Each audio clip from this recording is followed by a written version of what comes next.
B'Shem Hashem na'aseh v'natzliach. Shur Torah, Bruchim Habayim, everybody. Thank you very much for coming from everywhere. Baruch HaShem, I see some of our friends from Texas are here, some from friends from Florida, some from New York, Shtabach Shimo, different places, Ashrechem v'Ashrech Elkechem. Tonight, BeEzrat Hashem, the shiur is going to be for Ilui Nishmat, Shmuel ben Shlomo, and Hendel Miriam bat Mordechai David. And also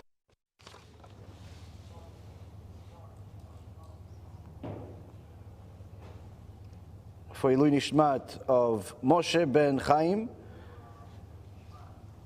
and Sarah bat Berel, and also for the Atzlacha Rabba for Yaakov Chaim ben Moshe, and also for Refuah Shlema for Avraham Yoshua Levi ben Chaya Kaila, and also for Atzlacha Rabba Lehavdil for the Shalomo family, for Marsha bat Julie, Ayla bat Marsha, Samuel ben Marsha,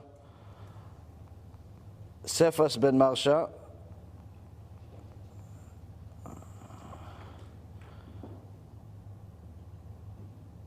Alexander ben Marsha, Louis ben Marsha, also for Avimori David ben Esliah, Doris bat Jora, and all of Am Yisrael, BeEzrat Hashem, and as well as the Refuah Shlema and Atzlacha Rabba for my own Rabbanit Levana bat Sarah, Rav Ephraim ben Shulamit, Rabbanit Sarah bat Anat. Kadosh Baruch Hu yivarech otam b'kol mikol kol, chaim arukim, shlemim, meleim Torah, mitzvot, gmilut chasadim, and may the merits of this shiur and everything that comes out of it be for all of them, for the Ilui Neshamot, for the Refuah Shlema, for the Atzlacha Rabba, for them, and for all of you that took the time and the effort to come out here and learn together with BeEzrat Hashem. So, Baruch Hashem, lots of stuff going on. We have a little surprises later on in the shiur. As you can see, there's some added equipment. So BeEzrat Hashem will show you a few things, BeEzrat Hashem later on. But one of the things that we said it's good to talk about is the Gemara says there's certain things that need constant chizuk. Need constant chizuk, meaning it doesn't matter how many times you've learned it, you need to learn it again. Doesn't matter how many difficult tests you've overcome, you need to get another test, and keep going and over and over again. And one of them is when it comes to emuna. People love to talk about emuna, and you see, many times lectures that if you go on the internet and you somehow find yourself not on BeEzrat Hashem website, somehow you're not on BeEzrat Hashem website, and somehow you're not even on our YouTube channel, somehow you're somewhere else, somehow. And you find yourself watching somebody else's shiur, you were looking for shiurim, and somehow you forgot that we exist, then 2 out of 3 shiurim are either about Shlom Bayit or about Emunah. People like to talk about Emunah, but when you look into the world today, despite how many shiurim there are, there's very few Baalei Emunah. The Gemara says in the name of Rabbi Shimon Bar Yochai that that there is a Baalei Emunah me'atim. There's very few Baalei Emunah. There's very few people that actually have Emunah. Very few. Now, is this a new thing? No. Is this the rabbi's fault? Not necessarily. Why? Because we see even at the time of Moshe Rabbeinu, in this week's parasha, we learn that there is issues with Emunah. Now the question is, do we really need to work on Emunah, or does it come naturally? You either have it or you don't have it. That's the first question. Second question is, what's the consequences of not having it? Is it like Chilul Shabbat, where it's skila, death penalty, the worst kind, 7th gate Gehenom, all the horrible things that everybody likes for me to say, because that's what's in the Torah? Or is it, okay, doesn't have emunah, she doesn't have emunah, big deal, no yalla, okay, she does a lot of nice things, she's a nice lady, he's a nice guy, he's there, just don't have emunah. What's the big deal of not having emunah? Now the literal translation in English is, for emunah is faith. The truth is, faith doesn't do it justice. There's a lot more to emunah than just simple faith. One of the ways that it's important to, when you're learning different things, different ideas, is to see where is it mentioned in the Torah. The first time that the word Emunah appears in the Torah is in Sefer Shmot, Book of Exodus, Parashat Beshalach. And it's the time where Moshe Rabbeinu is going to war with Amalek. And he is holding his arms up. And so long as he holds his arms up, Am Yisrael is winning. Arms go down, Am Yisrael Hashem Erachem is losing. Now, before we go into the Emunah part, what does the arms have anything to do with with Amalek winning, losing? Rav Kuli, Alav Shalom, when he wrote in the Me'am Loez 300 years ago, he was fast from week to week, from Shabbat to Shabbat. He says that Amalek wasn't like the gangsters that call themselves Palestinians today, or the Israeli government. They're also Palestinians, by the way. Or some of the other Avaryanim that roam the streets and they're anti-Semites. No, it wasn't like that. It wasn't even like the Nazis that like to kill people and do all types of horrible things about them. No. Amalek was very different. Amalek knew certain things that people today wish they knew. They knew when someone's going to die. So what do? If they knew Amalek number 1, 2, and 3 are going to die, they didn't send him to the war. So how is he going to die? He's not going to die. And they knew whoever is not going to die, I can send him to the war, he can go full force with the weapons, he can get stabbed in the face, nothing's going to happen. Why? He's not going to die. So this war, Rabotai Karim, Rav Kuli says, was a supernatural war. The only war that's going to supersede it, or even get to the level close to it, some say it's not even going to be as big, is Gog uMagog. Gog uMagog is going to be something similar to the first war between Amalek and Am Yisrael. That's how much supernatural powers there were, because Yeshua ben Nun also knew this. So you had to deal with a bunch of people that can't die. How do you kill somebody that can't die? It's not like today the Palestinians and the other terrorists that are out there, they want to die. No, these people, they can't die. How do you kill somebody that can't die? So Baruch Hashem, the Torah is holier than anything. And due to the Torah, Baruch Hashem, we won the war. So much so that HaKadosh Baruch Hu had to tell Yeshua ben Nun, chalas, relax, don't finish them yet. I need to finish them, I need to leave some for later on. There's a special mitzvah to destroy Amalek later on before Mashiach comes. But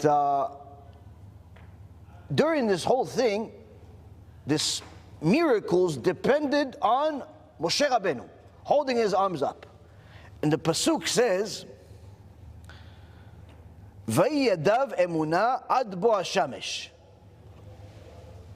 So here we see the word Emunah. Vayadav Emunah.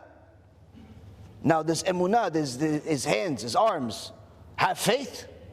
Nobody actually thinks that it's talking about his arms having faith. But rather that his arms are being held up through a faithful prayer. So the Emunah is in essence referring to strength. And how is there's more strength to continue? By Moshe Rabbeinu's prayer. So we see already that Emunah is not necessarily simple like in English where you just say faith and it means the guy is hopeful he's not going to die today. It means a little bit more than that. You fast forward to this week's parasha, Parashat Shlach. וידבר אדוני אל משה לאמור, שלח לך אנשים ויתורו את ארץ כנען, אשר אני נותן לבני ישראל, איש אחד למטה אבותיו, תשלחו כל נשיא בהם.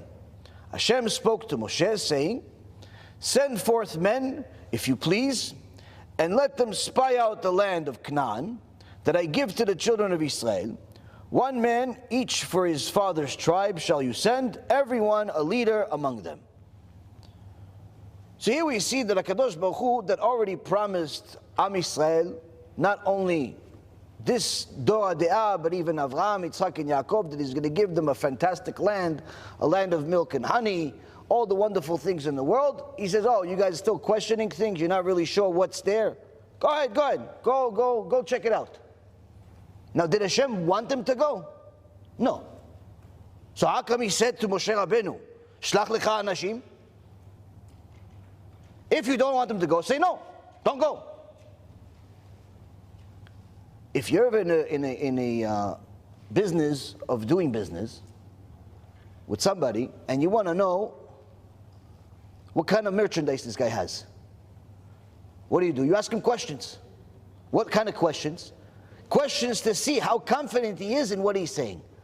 Now, unfortunately, today people are such liars, they sound confident even about the biggest lies in the world.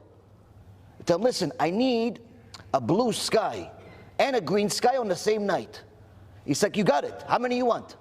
What, you can get me a green sky? How many do you want? He's so confident. How many do you want of these green skies? He doesn't even know what you're talking about, but how many do you want? Why? Because he wants the money so much, he forgot what you're even saying. People are such compulsive liars, they have no idea. Right, left, doesn't make a difference. Why? They see the dollar. So you can't really rely on this 100%. You have to test a few things. You have to see how confident they are when you push some buttons.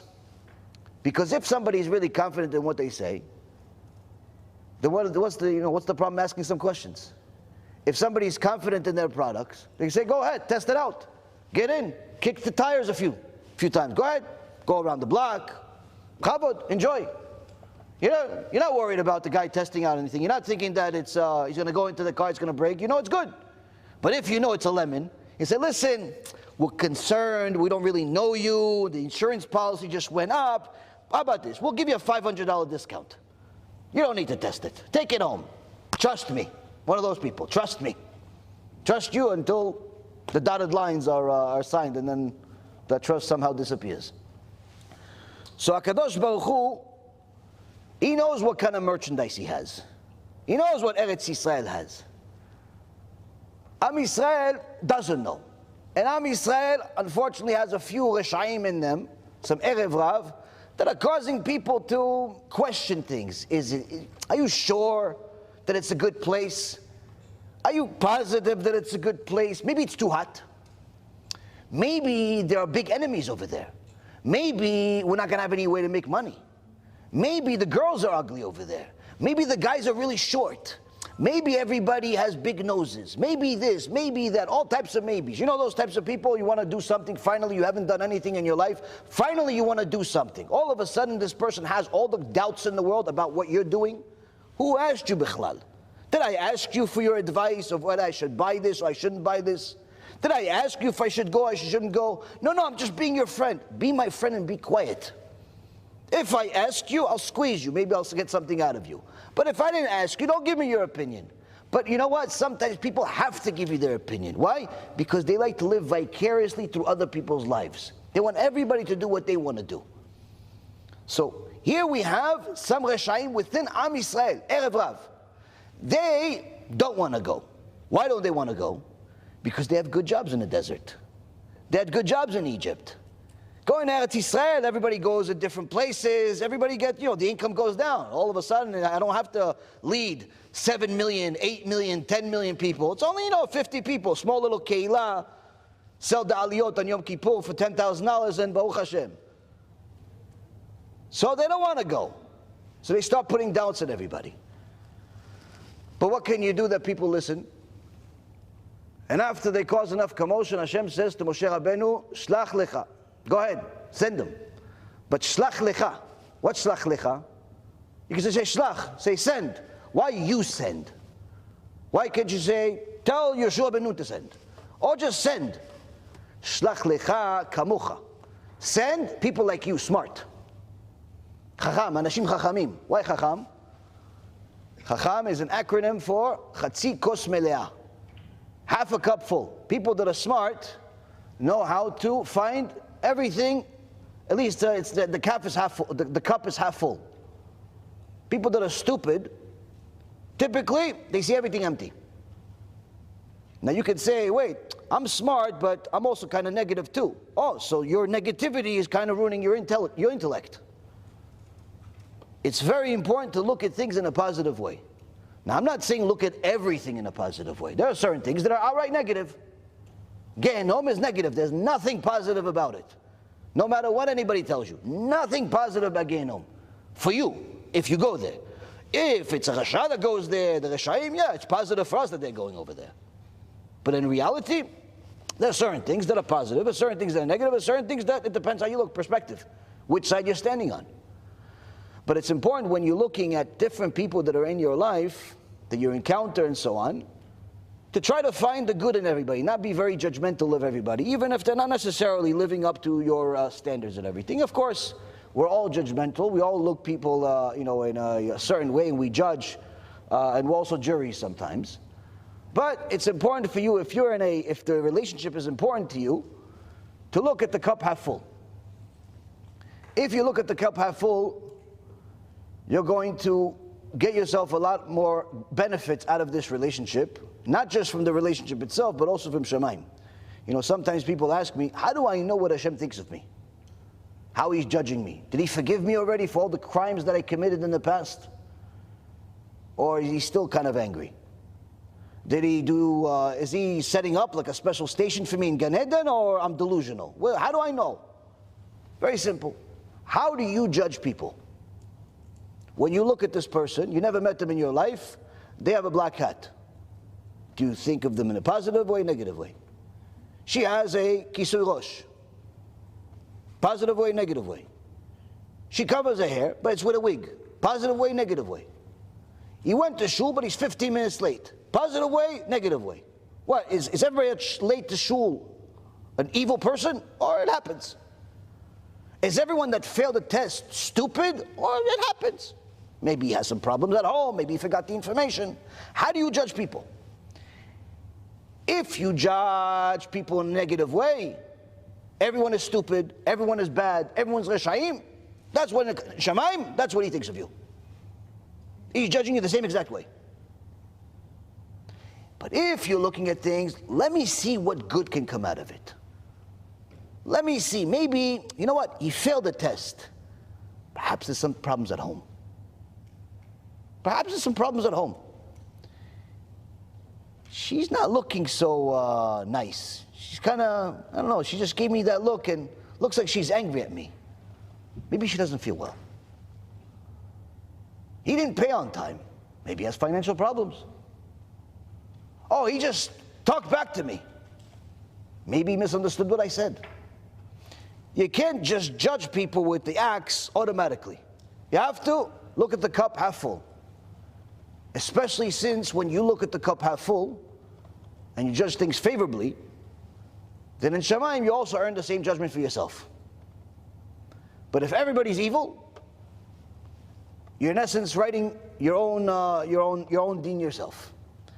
So HaKadosh Baruch Hu says to Moshe Rabbeinu, Shlach lecha, go send people like you, smart people.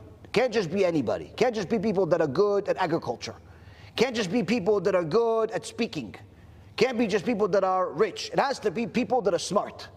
They're able to look at things half full. Why? Because they're going to go to Eretz Yisrael. HaKadosh Baruch Hu says, I already see it. I know what's there. They're going to see really big people. And if they don't understand what's going on and who's running the show, they're going to mistranslate what these big people are doing there and what kind of control they have and how big they are and how strong they are. So you have to smart. Moshe Rabbeinu sends, and what happens? We all know the story. Yeshua ben Nun, Caleb ben Yefuneh are the only two that end up looking at things from the right perspective. The rest of the Meraglim end up taking things completely the wrong way. They say Lashon Hara about the land and about HaKadosh Baruch Hu, where they say that they saw these anakim, these giants, that they were so big that we were like grasshoppers next to them. And these anakim, surely they're stronger than us. Rashi Alamakum says, what do you mean stronger than us? Surely these giants are stronger than God. They thought these giants, because they're so big, they're stronger than God. So they said all these things, got everybody scared. HaKadosh Baruch Hu punished them severely.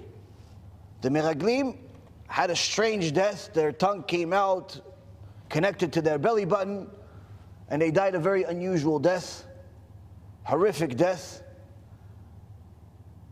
So much so that Al-Khan Shulchan Aruch says that there's a certain blessing that you do as a result of the Meraglim. The rest of Am Yisrael that fell for it didn't listen to Yeshua ben Nun, didn't listen to Caleb ben Yefuneh, didn't listen to Moshe Rabbeinu. In fact, they wanted to kill all of them. They also suffered, and the majority of them never entered Eretz Yisrael. And HaKadosh Baruch Hu says to Moshe Rabbeinu, ויאמר אדוני משה עד אנה ינצוני העם הזה ועד אנה לא יאמינו בי בכל האותות אשר עשיתי בקרבו. Hashem says to Moshe, how long will this people provoke me? And how long will they not have emunah in me? Despite all the signs that I've performed in their midst. And then he says he wants to destroy them, Hashem Menachem. I will smite them with the plague and annihilate them, Hashem Yishmo, and I shall make you a greater and more powerful nation than they. In so many words, Moshe Rabbeinu earns himself a new job after this. What? Begging Hashem not to destroy Am Yisrael. Why? They did not have emunah. And it's not the first time. 10 times, HaKadosh Baruch Hu says, they tested me with lack of emunah. Meaning that already we see from here, not having faith in HaKadosh Baruch Hu, or better said, not having enough emunah in HaKadosh Baruch Hu, is not just not a big deal. In fact, if it wasn't for the mercy, the endless mercy of HaKadosh Baruch Hu, that is enough of a reason for HaKadosh Baruch Hu to simply replace the nation, not have it, not have a whole world.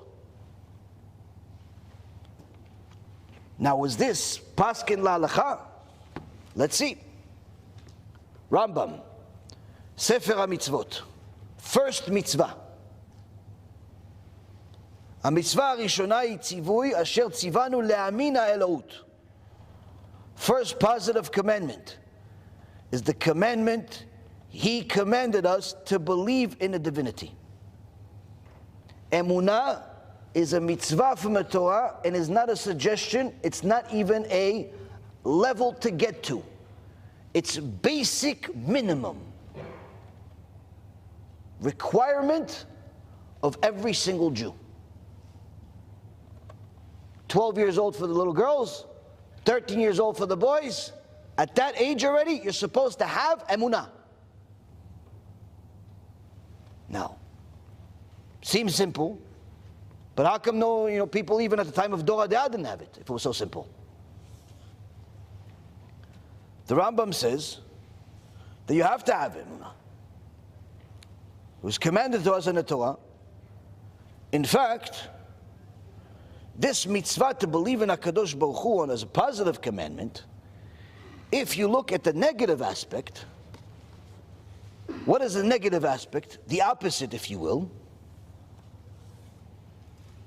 A mitzvah rishonah, the first mitzvah in the negative commandments of the Rambam, Sefer HaMitzvot. A mitzvah rishonah mitzvot lo ta'aseh hi shiziranu me'amin ha'elohut lezulato yit'ala. First commandment of negative commandments, the Rambam says, is that he prohibited us from believing in a deity other than him, may be exalted.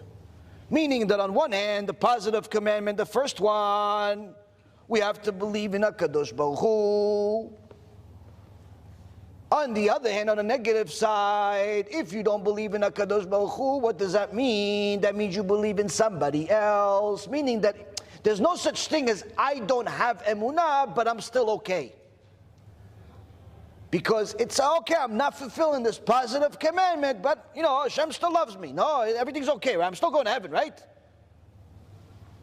The Rambam says if you don't have emunah in HaKadosh Baruch Hu, something has to replace it. Why? It's like this bottle. You see this bottle? This bottle happens to have some water in it. Hopefully it's delicious. I'm going to try it later on and I'll tell you guys how it tastes. But in the meantime, there's a bottle here. This bottle has water in it, but if you notice, there's a little bit of air in there. They can't fill it up all to the top. It's not good for business. They leave a little bit of air. But now, is there such a thing where if I don't want the air to be there, can I make the air disappear? No, there has to be something there. Something has to fill it. It either has to be air, it has to be some type of gas, or it has to be a different liquid. Something has to be there. There's no such thing as this bottle being just with water. There has to be something there. So the space has to be occupied in some way. Meaning that our minds There's no such thing as you have a neutral, whereas either you have emunah or you don't have emunah, but everything is okay. You either have emunah in HaKadosh Baruch Hu or it's in something else. That something else may be a false god, like the Christians believe in some guy that died 2,000 years ago and somehow fulfilled all the prophecies that he didn't fulfill, but he's going to come back to do it later. Or it's going to be what other people believe, their money, their glory, their power, their beauty, their boss, their wife, their husband, their confidence, their talents. Elohei HaKesef, Elohei HaZahav, the God of money and gold. Some people believe in that. They believe in different things. Some people believe in the God of anxiety. They have anxiety about everything. What's going on? I don't know. Really terrible. Why? What happened? I'm not sure. I just don't feel good. You know, you meet those people, they always like don't feel good, like something is always wrong, but you're not sure why. Did you just come back from vacation? No, we're going to one. Are you excited? No, I'm worried. Why? What are you worried about? You're going on vacation. Oh, maybe it's not going to be fun. So why are you going? You know, some people, they're always anxious about everything. Did you just get a raise? Yeah, but I'm not sure they're going to keep me. Wait, if they gave you a raise, that means they like you, they want you to stay there. No, doesn't that? Well, you never know. Maybe they're tricking me. You know, conspiracy theories. Somebody's out to get them all the time. Did you go to the doctor? Yeah. What did he say? Well, he said I should take the medicine. No, so did you take it? No. Why not? Well, I don't know. Maybe he's, you know, he's part of them. Who them? No, them. No, I don't know. I don't watch whatever shows you watch that give you those them things. Who New World Order? Who is? He goes, yeah, exactly. Oh, I was just kidding. I didn't mean New World Order. Oh, so you know about them also. You know those people, COVID people. Those COVID people. They believe everything is a conspiracy. The whole world, you know, there's some reptiles that are out there to kill people, to eat people. Some poor Jew from England just sent me a message the other day. He says, Rabbi, I'm in trouble. I said, what happened? Christianity, Islam, homosexuality. What happened? Tell me, I can help. He goes, no, reptiles. What? Reptiles? What do you mean reptiles? He goes, I don't know. Ever since this whole COVID thing started, people started, you know, publicizing things about this new world order and people really are reptiles and all types of this. And I really got into it. I'm even in a WhatsApp group that all day they publicize the Torah's perspective of reptilian people. HaShem yishmor v'yatzil.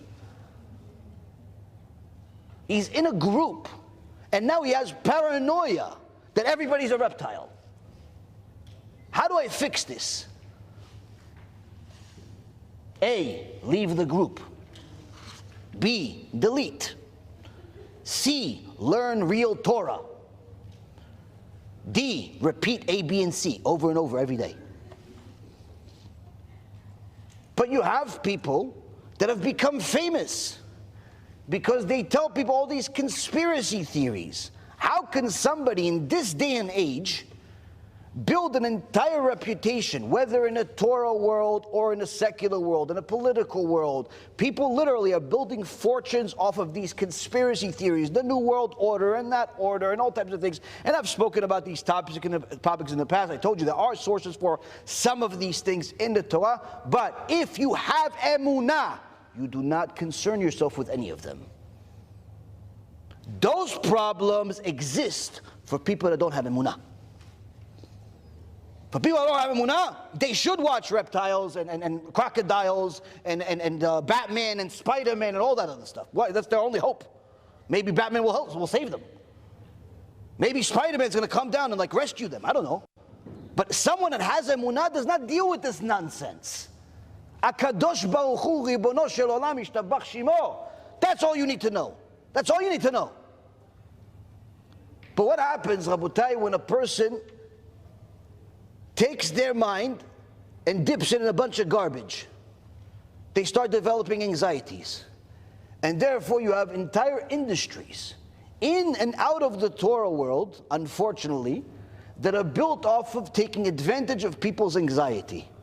Their lack of emunah is their profit. You have some crackhead, calls himself a rabbi, he has a new way for the Torah. What's his new way? encouraging people to take drugs, specifically hallucinogens, as a form of meditation. Now, if I told you this guy's name, it's very likely you would know who he is. He's that popular, unfortunately. He should be in jail, in fact. But instead, he's publicizing all over the internet for Jewish people, especially the Orthodox ones. You know, the real religious ones, you have stress, take a few LCD, take a few crack, cocaine, I don't know, whatever they put in that pill, take it, it'll make you feel closer to God. Closer to death, too, but, who's going to pay attention to those details? Don't ruin the story. You have people like this. They actually recommend drugs for people to take instead of have emunah. They tell you this is the way to get to emunah, through the drugs. Wait, so are you telling me that Moshe Rabbeinu was taking a few lines right at Mount Sinai? Are you telling me that Avraham Avinu, right before he jumped into the Kivshan Ha'esh, into the fire, what was going on over there? Where do they get this stuff from? Rabotai Yekarim, our Torah does not change. Our Torah doesn't change. Our Torah is beautiful. We don't need anything extra. We don't need any seasonings. We don't need any toppings. We don't need any interference. If you learn Torah bipshuta, the simple way, you can get to emunah. But there's going to be a barrier. And it's not the LCD rabbi. It's not the anxiety gangsters over there. There is going to be a barrier, though. The barrier is you. Why? Because we said, if emunah is such a big deal, to the point that HaKadosh Baruch Hu nearly, chas v'shalom, annihilated Am Yisrael for not having it. And the Rambam paskins la'alacha that this is a mitzvah deoraita, it's a mitzvah from the Torah, that every Jew is obligated to have. The boy at 13 years old, you already have to have it. Not, I'm going to start working on emunah now. The girl at 12 years old has to have emunah already at 12. Already, you're a big girl already. In reality, you should already have it earlier. But at 12 already, you're across the line already. Which means that if you're already an old man like me and you don't have emunah, you are in deep trouble. And how many people have emunah? Few. Rabbi Shimon Bar Yochai says in his day, few people have emunah. Few people have emunah. How could it be that it's such an important mitzvah, it's so often talked about, but yet few people have it? One of my favorite Rabbanim, the Mamash, was the man of God of his generation. We did a whole series on his Ikveta de Meshicha Kuntres, Rav Elchanan Wasserman. He answers this question. And he answers this question in such a fashion that you don't even need to be religious, and in fact, you don't even need to be Jewish to understand what he says. But you do need to think. Not about just what he says, about what's inside you. Because each and every single one of us, that barrier, or sometimes I like to call that inner kofir, that inner heretic that we have inside us, that wants us to violate Shabbat, that wants us to go to the mixed dancing, that wants us to do the things that Hashem says no. That guy inside, that little girl inside, whatever you have inside, the little shakshuka you have inside, that one, you have to think about that one. Why? Because that's the barrier. Rabbi Elchanan Wasserman says, in this week's parasha, Parashat Shlach Lecha, we have a nightmare. First we have the Meraglim. Then we have the first Mechalel Shabbat in history. Tzlov Chad grabs some pieces of wood together. On Shabbat, they catch him, they arrest him, they ask Moshe Rabbeinu, what do you do with him? Moshe Rabbeinu says, 1 second, HaShem, what should I do with this Tzlov Chad guy? He was actually pretty good till now. Till now, he was learning, he was doing good, he was a great guy. Tzlov Chad even, what do you think? He has 4 daughters, nice girls, Dol Frum. HaShem says, what, he violated Shabbat? Death penalty, the worst kind, in front of everybody. Yeah, but we just got the Torah last week. Like, you didn't even have enough time to learn the whole thing. Like, if you were ever going to have an excuse that I didn't know, I didn't have enough time to learn, surely it should be tzlofchad. He just did this a week after we got the Torah. What does the Kadosh Baruch Hu say? You violated Shabbat. Death penalty, the worst kind, and make sure everybody watches. And those people that caught him, make sure they're the ones that are throwing the stones. Now, anyone that learned Masechet Sanhedrin, Perek Chelek, it goes and it gives you the details of the death penalty of stoning. It's not just a bunch of stones. It's an atrocious process. You learn the process, you do tshuva. You ask the rabbi, what other mitzvot can I do? No, just do the basics. No, give me more, give me more. I don't, this scared me more than your shurim about Gehenom, this death penalty. Who got it? Tzlofchad. When? A week after we got the Torah. A week after we got the Torah, Tzlofchad, death penalty. For what? Violating Shabbat. Now imagine, two little old ladies. They're sewing, a sweater for the rabbi with BeEzrat HaShem logo on it. But they decide to do it on Shabbat. Decide to do it on Shabbat. Moshe Rabbeinu comes, you're not allowed to sew on Shabbat. Moshe, no, come on, stop it. We're old now, we're old. Go, Moshe, go teach the young people. Moshe Rabbeinu says, arrest them. They get arrested, these old ladies. Put them in jail until I talk to HaShem. Hashem talks to Kadosh Baruch Hu. Kadosh Baruch Hu says, yeah, two ladies, yeah, death penalty. For what? For sewing. For sewing on Shabbat. Death penalty. What kind of death penalty? The worst possible kind.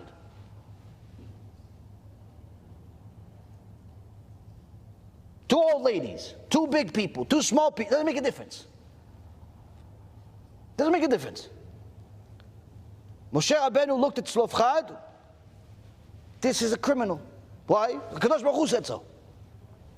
So you have this in the parasha, and then after all of this, you have the meraglim, you have Tzlofchad, you have all this balagan happening. HaKadosh Baruch Hu wants to annihilate the people because they don't have emunah, and then HaKadosh Baruch Hu decides that this is the perfect time to give us the mitzvah of tzitzit. Vayomer Adonai el Moshe le'emor. I'm assuming the most of you know this verse, these verses, I hope so. דבר אל בני ישראל ואמרת עליהם ועשו להם ציצית על כנפי בגדיהם לדורותם ונתנו על ציצית הכנף פתיל תכלת והיה לכם לציצית וראיתם אותו וזכרתם את כל מצוות אדוני ועשיתם אותם ולא תטורו אחרי לבבכם ואחרי עיניכם אשר אתם זונים אחריהם. Hashem said to Moshe, saying, speak to the children of Israel and say to them, that they shall make themselves tzitzit on the corners of their garment throughout their generations, and they shall place upon the tzitzit of each corner a thread of turquoise wool. I shall constitute tzitzit for you, that you may see it and remember all the commandments of Hashem and perform them, and not explore after your heart and after your eyes, after which you stray. So here we see, HaKadosh Baruch Hu gives us a commandment, a new tool, that the Gaon MiVilna cried about on his deathbed. They saw the Gaon MiVilna, Isha Elokim of his generation, cry in his deathbed. Why are you crying for the Rav? He says, because in this world that I'm leaving, I could earn a mitzvah every single second I'm alive by wearing a tzitzit. In Olam Haba, I can't do it, even if I gave them my Olam Haba. Just to earn one mitzvah, I can't do it. If a person understands what a mitzvah is, they cry about it. A person that's not crying about it should cry about the fact that he's not crying. HaKadosh Baruch Hu gives us this weapon called tzitzit. This tzitzit is going to protect you. It's going to help you remember HaKadosh Baruch Hu. But then he says, so you don't explore after your heart and after your eyes, after which you stray. So here we have a question that Rav Wasserman says, the Torah says you should not go after your heart and after your eyes, these are two different things. Don't follow your eyes. What does it mean? Immodesty, immorality, promiscuity, wasting seed, pornography, filth of the filth, billboards, television, cable, public school, all that garbage. That's the don't follow your eyes. Okay, fine. But what's don't follow your heart? What is don't follow your heart? Chachamim say, says Rav Wasserman, that don't follow your heart means zominut, atheism, heresy. Don't follow the heretic that's in your heart. Don't follow the heretics. Don't be an atheist. So on one hand he says, don't follow all of those girls with no arms and no legs, don't follow. All of those posters and images, don't follow. Mixed pools, don't follow. Mixed dancing, don't follow. Okay, fine. On the other hand also, this tzitzit is going to help you, don't be an atheist. If you told me, okay, don't follow your eyes, and I don't know, don't follow your mind, because your mind should think, oh, that's the one that thinks about bad things. I can understand, but your heart? What does that have to do with your heart? That's what Rav Wasserman is saying. On the surface, the statement of our sages is difficult to understand. For usually, it's taken for granted that atheism is associated with the mind and the heart, or the will. And therefore, it should have been written that you shall not follow after your mind, not your heart. But as a matter of fact, we often find that wisdom that's mentioned in the Torah is associated with the heart, where it says, my heart has seen much wisdom, or the wise of heart accomplished the fulfillment of the commandments. So why is the heart connected to this specific mitzvah, to wisdom? And in fact, when it's saying don't follow your heart, it's referring to a sin that's technically in your mind, a sin of atheism. Because we think atheism, heresy, that's in your mind. But Torah says, no, it's not in your mind. Being a heretic is not in your mind. It has nothing to do with your mind. It has to do with your heart. That's what Torah says. Now you go ask an atheist, why are you an atheist? And he'll say, there's no God. Why there's no God? Prove it to me. Prove me that there's a God. And I'll tell you all types of things, and I'll mention all types of scientists that agree with him. He won't mention the ones that disagree with him. And he won't mention the ones that change their mind too.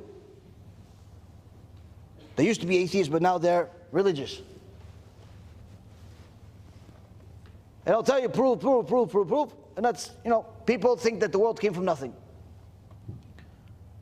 So you ask him, why are you this way? And I tell you, because it's logic, scientific, all types of things. Doesn't make any sense. And you're going to say, no, I can give you scientific proofs that God exists. I can give you rational proofs that God exists. I can give you philosophical proofs that God exists. I can give you 1.5 million proofs. And guess what?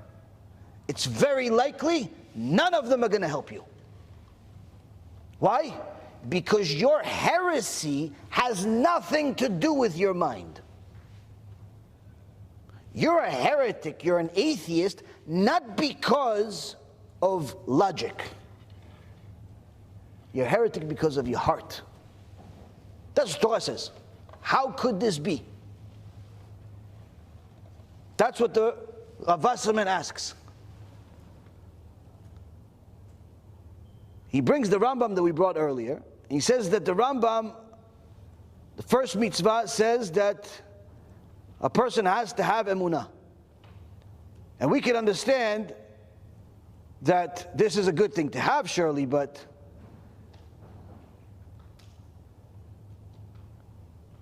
if this was a mitzvah where you can do something, there's some type of action, like put on tefillin. I can understand that it's a commandment. Put on tefillin, you have to do something. eat kosher, you have to do something. But to say you're commanded to have emunah in Hashem, or else you're in a completely left field, that's tough to understand. How can you force somebody to have emunah? Is it possible to force somebody to have emunah? Where either he has it or he doesn't have it. Meaning that since physical behavior is under man's control, it depends on his will whether to do or not to do. Like mitzvah of tefillin, kosher, whatever it is. Either he's going to do it or he's not going to do it. But it's very different when it comes to emunah. It seems that belief is something that is independent of will. Either somebody has emunah and it's unnecessary to command him to have it, because he already has it, so what's the point of telling him he has a commandment to do it? Why are you threatening him?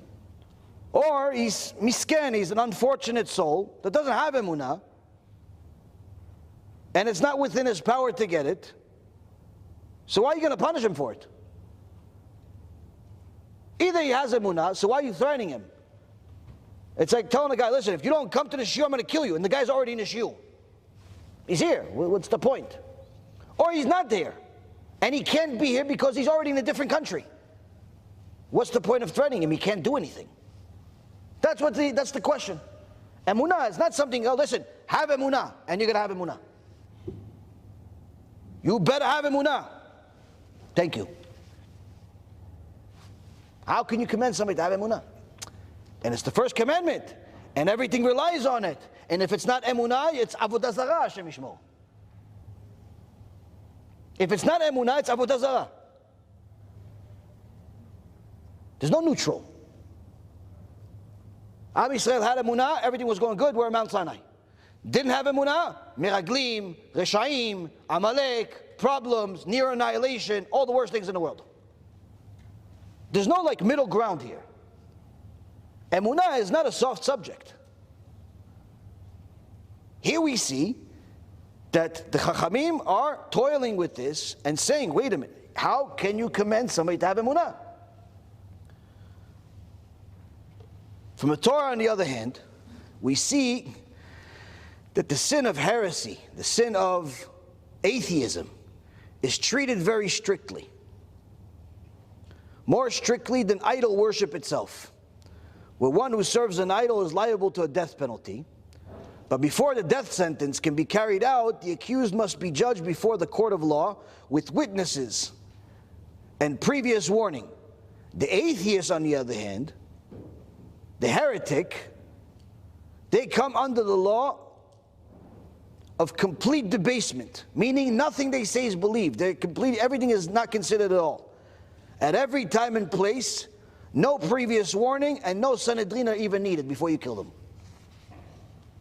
In so many words, if the law of the Torah was instituted today, we'd have a much smaller world.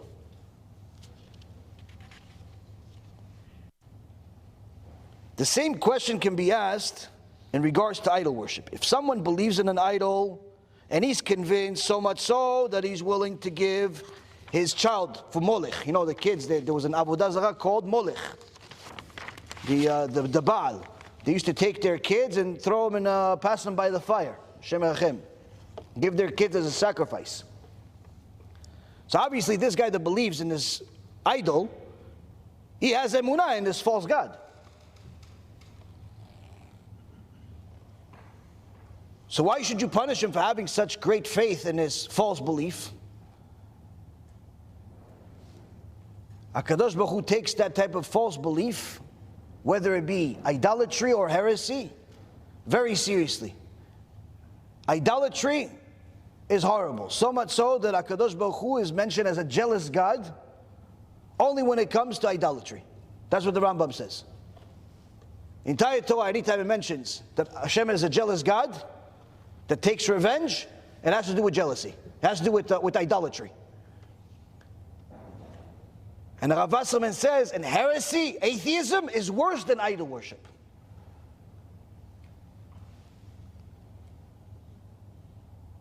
Another thing to take into account, Rav Wasserman says, that Emunah is one of the 613 commandments. And therefore the duty of every Jew, without exception, like we said, a 13-year-old boy, a 12-year-old girl. But at the same time, we know that great people in the past that were very, very smart failed miserably at it. One of the notable examples is Aristotle. Aristotle that the Rambam spoke very highly of. He said that his wisdom was so high that he got to one level below prophecy. That's how smart he was.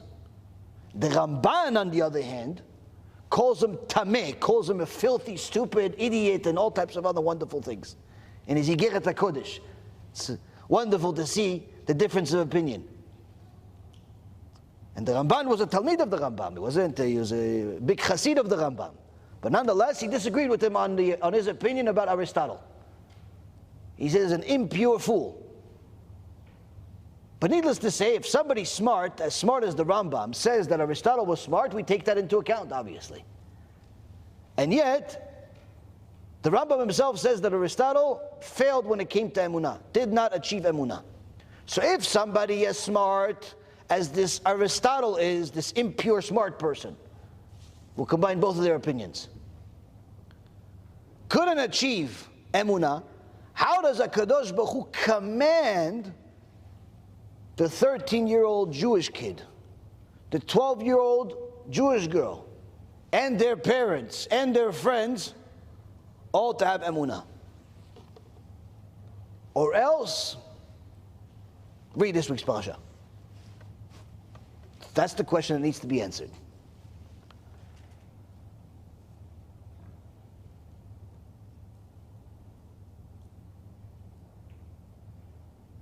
Says that if we investigate HaKadosh Baruch Hu's creation, without necessarily needing to go into the stars, into the heavens, into the deep ocean, in fact, without even needing to leave the house, anything you see, if you look at the wisdom in it, you'll understand that there's a God that created it. The grandson of the Rav Victor Miller, his name is Rav Brog. He's Talmid Chacham, gives shiurim, very good shiurim.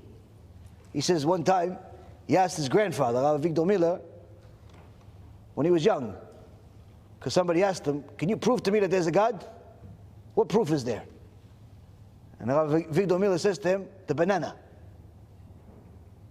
Banana, it's a proof of God. Now, if you're new, this doesn't make any sense to you. Think it's like he's making fun of you. If you've learned a little bit, say, oh, must be. Anyone that looks at the banana will see that there's so much wisdom in a banana, it's impossible that such a thing came from nothing.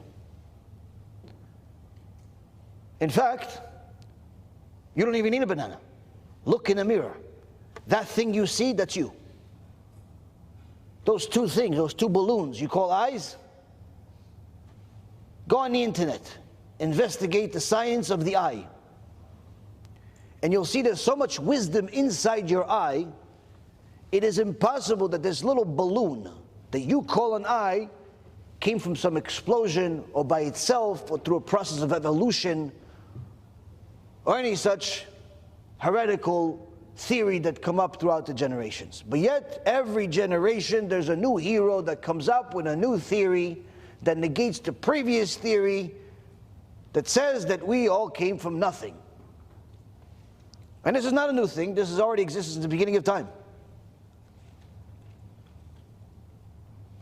In fact, at the time of the Rabbi Akiva, some heretic came to him and said to Rabbi Akiva, who created the world? Rabbi Akiva says, God. He says, prove. Prove to me that God created the world. So Rabbi Akiva says to him, who made your clothes? He says, a weaver. He says, prove to me. Prove to me that somebody made the clothes. They just somehow appear from nothing. You wouldn't wake up and all of a sudden the clothes are on you.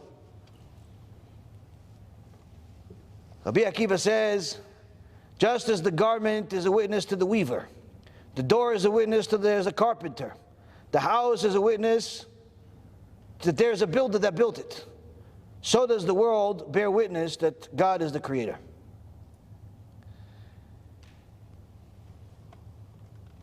The prophet Job says, through my flesh I see the power of God. This is one of the things we think about when we say Asher Yatzar. Job says, I say through my flesh, I see the power of God. Now Job meant it in a little bit of a different way than we typically do. Because if you're a normal person, relatively healthy, you go to the bathroom, typically it's not such a big deal. Perhaps a relief, but not such a big deal. Job was so sick, with so much disease, that he had worms and maggots coming out of his body. And he's looking at his body practically disintegrate, and he says, through my body, I see the power of God. Yesterday I was healthy, I was a billionaire, I had 10 kids, Ishtabach Shemo, everything was good. Next day, Hashem Yishmo, all the kids died, all the money is lost, and he's the sickest person on planet Earth in history. Just like that. Job says, through my body I see God. I see how powerful God is. Now, how is it possible that Job can see God through his sickness? The 12 and 13-year-old little kids are expected to have this same belief like Job, but yet there are great philosophers that sometimes even call themselves rabbis that don't believe in God 100%. They'll even say to you, we're not 100% sure that the Torah is true. We need to depend on some emuna, some faith that it's true. Anyone that says that, he's not a heretic, he's just stupid. Spiritually stupid. Because if you learn enough Torah, there is no doubt. Without having any emuna. You learn enough Torah, there's no doubt whatsoever. Now typically if somebody's smart enough and they're teaching people, they won't necessarily disclose all of their foolishness. Typically they'll bring the best. But sometimes people don't realize that their foolishness is actually foolishness and they disclose it to the public. But there are people out there that will tell you that they don't believe in God, they don't believe in it. And if you look at their walls, they have all types of degrees and awards and companies they build and scientific departments. And then you see a little 12-year-old Jewish girl, and she says to these people, you guys are crazy. You don't believe in God? What do you think, that the world just came by itself? The watch that I'm wearing came by itself? Just appeared? If I just took a paper and I spilled a bunch of ink on it, and then I told you out of all of this ink, look, book with all these words, you guys believe me? If you do, you're crazy. Because obviously everyone knows, there's no way. Doesn't matter how many times you spill the ink, there's no way that that ink is going to make even a single word. Needless to say, a sentence, needless to say, an entire book. So if the book cannot be made by an accident or an explosion of any kind, no matter how many times you do it, how can you possibly posture that the entire world can become from nothing? So the little girl has emunah in HaShem. Philosopher, no emunah in HaShem. So to believe that God created the world is not necessarily such a difficult thing. So how could it be that there are so many people that don't have emunah? As soon as they have some type of problem, they forget God exists. As soon as the ex-girlfriend calls, they forget they're married. As soon as her ex-boyfriend calls, she forgot she has kids with her husband. As soon as there's a party, she forgot that she's supposed to cover her hair. She goes there with, looking like a single girl. As soon as there's the famous chef that came from some, I don't know, Italy or something, she forgot to ask if the dish is kosher. How could it be that as soon as money became part of the transaction, he forgot that there's a God watching whether that transaction is kosher or not? How could it be? If the little girl knows that there's a God, so much so that she tells the old people that they're all crazy, surely God created the world, surely God did not just leave, He's there, He created everything, she knows everything. And she doesn't even have to be 12, she can be 7 and she knows that God created everything. And the little 5-year-old boy also knows that God created everything. But the old people, they're not sure. How could it be? And we're not even talking about the old people of today, we're talking about the meraglim. We're talking about Dora De'ah. They have Moshe Rabbeinu as their teacher. Not some Baal Tshuva that barely knows the halachot of Shabbat. We have Moshe Rabbeinu as the teacher. How could they not know that HaKadosh Baruch Hu is real? How could they not know? That's the question. We're not talking about anybody in the room. We're not even talking about anybody in the world today. We're talking about much, much bigger. We're talking about this generation and this parasha. Needless to say us, needless to say this generation.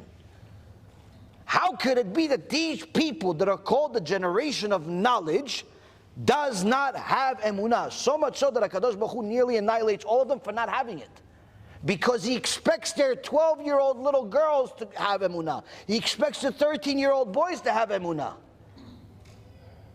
So how could it be that all of these smart people don't have it? Needless to say, in our generation, all of these people out there, they can go to synagogue every single day, but you ask them, do you believe that God is watching? Yeah, kind of. What do you mean, kind of? Like, when does He watch? When you're in the bathroom, He doesn't watch. When you're doing business, He doesn't watch. When you're Beknesset, He doesn't. When doesn't He watch? You have to ask people certain things, and then you see that really there's a lacking, there's something missing. How could it be? Rav Wasserman answers the question in a wonderful way. And he says, the Torah reveals to us every mystery under the sun. And it says in the book of Deuteronomy, chapter 17, verse 19, you shall not take a bribe, for bribery blinds the eyes of the wise. He says it's not that a person doesn't believe that God exists, but rather that there is a law of nature.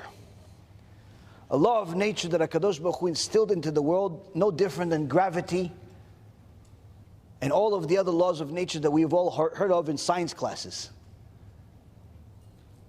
That law is bribery. Bribery will blind even the wise. Now, we've talked about this from a different perspective in our series, The Jewish Hashkafa, based on the Sefer by the Chazon Ish. How bribery can manipulate people's day-to-day practice, his judgment, his actions in business, and so on. But here we're seeing it in its more foundational level. He says bribery, that's the reason why people don't have emunah. What bribery? Somebody's paying him not to have emunah? No. You see, bribery is one of those things where as soon as you give somebody anything, you give him $5, you tell him, listen, do me a favor. These two guys are going to be in front of you. They have different cases. He says A, he says B. Pay attention to A little bit. This is from A. Automatically, that $5, even if that guy's a billionaire, that $5 automatically will give him the inclination, the desire to want to listen to A more. Automatically. It could be the smallest thing. And it could be the biggest person. It could be Moshe Rabbeinu himself. Got $5 to listen to a case. He knows he got it from Yaakov versus Reuven. He got the $5 from Yaakov. The Torah itself says the law of this world is that $5 will steer this smart person, this judge, even if he's Moshe Rabbeinu, his opinion to a Yaakov. Even if he's a billionaire. That little bit of bribe changes everything. So now no one is paying you not to believe in God. No one is paying you to think that the world came from nothing. No one is paying you to have anxiety. So how come you do anyway? Where's the bribe coming from? See, bribery comes in all forms and sizes. Sometimes the bribe is money. That's easy to understand. But more times than not, money represents something. Money represents a key for a desire to be fulfilled. And that's the real obstacle. It's not the money that's the bribe. It's what the money gives you. So if a person has already something that they want, and even if that something doesn't cost any money, it could be a cookie, a cake, candy, a woman, a man, it could be anything. That desire is the bribe you are giving yourself. The moment the Torah tells you, do something that's the opposite of what your desire is, suddenly the Emunah leaves the building. Meaning that if I told you, don't drive on Shabbat, and you don't drive on Shabbat anyway, fine, no problem, Rabbi. If I told you, don't eat pig, and you, pretty healthy person, you wouldn't eat pig even if somebody offered it to you. Even if it wasn't because of kosher. And fine, no problem. But if I told you, you know that boyfriend you have to break that relationship. What do you mean? What's wrong with him? Nothing, apparently. I mean, he's Jewish, you're Jewish, it's all great, but you can't, there's no boyfriend, girlfriend in Judaism. There's either he's your husband or he's a stranger. If he wants to be your husband, starting ASAP, I could be the rabbi of the wedding. Mazal tov! If he doesn't want to be the husband, no more boyfriend. All of a sudden, it's like, no, come on, maybe you're a little more stringent. Are you sure this is what God says? And you start bringing the people verses. No, it says it over here, it says it over here, it says it over here. Yeah, but maybe you're all of a sudden, there's a problem. All of a sudden, there's a problem. Wait, you believed Shabbat was okay. No pigs is okay. Everything I said until now is okay. The second I told you no boyfriend, the second I told you no girlfriend, the second I told you no television, the second I told you no video games, all of a sudden you're telling me, Rabbi, maybe you're a little fanatic. Maybe you're a little fanatic. But in reality, is there any difference between the two? No. There's no difference in any two. It's just that for you there is. For you, that's the bribe. That's the bribe. That's what causes lack of emunah. Hence the reason, says Rav Wasserman, why the mitzvah here is telling us that velo tatu achei levavchem v'achei einechem, that yes, einechem, your eyes, is immorality, and levavchem is your heart, because your heart, that's your desires. Those desires are what's going to lead you astray. Those desires are what's going to lead you astray so far that you're going to forget that there's even a God. Yeah, but yesterday he was learning in the kollel, and he had emunah, and he gave tzedakah, and he did kiruv, and he did everything. Yes, yesterday he didn't have the bribe of this desire. Today he does, and today he didn't want to overcome it. And today he became an atheist. Hopefully tomorrow he does tshuva. This, Rabotai, is as critical as can be, because it solves a lot of problems, so much so that Chachamim say that in reality, there's no need to learn about emunah. You just need to learn the mitzvot and do them. If you do the mitzvot, you'll have emuna. If you don't want to do the mitzvot, you'll never have emuna. If there's a mitzvah you're not willing to do, you won't have emuna. If you're willing to do everything God says, you know He said it, you're going to do it, you'll have emuna. In fact, the more you do, the more emuna you're going to have. And he says that all that the duty of emunah comprises is the refusal to give the yetzirah control over the mind. And once that's achieved, emunah comes by itself. There's no need for effort to achieve emunah. The work consists of setting aside those things that are damaging emunah, which will then come automatically.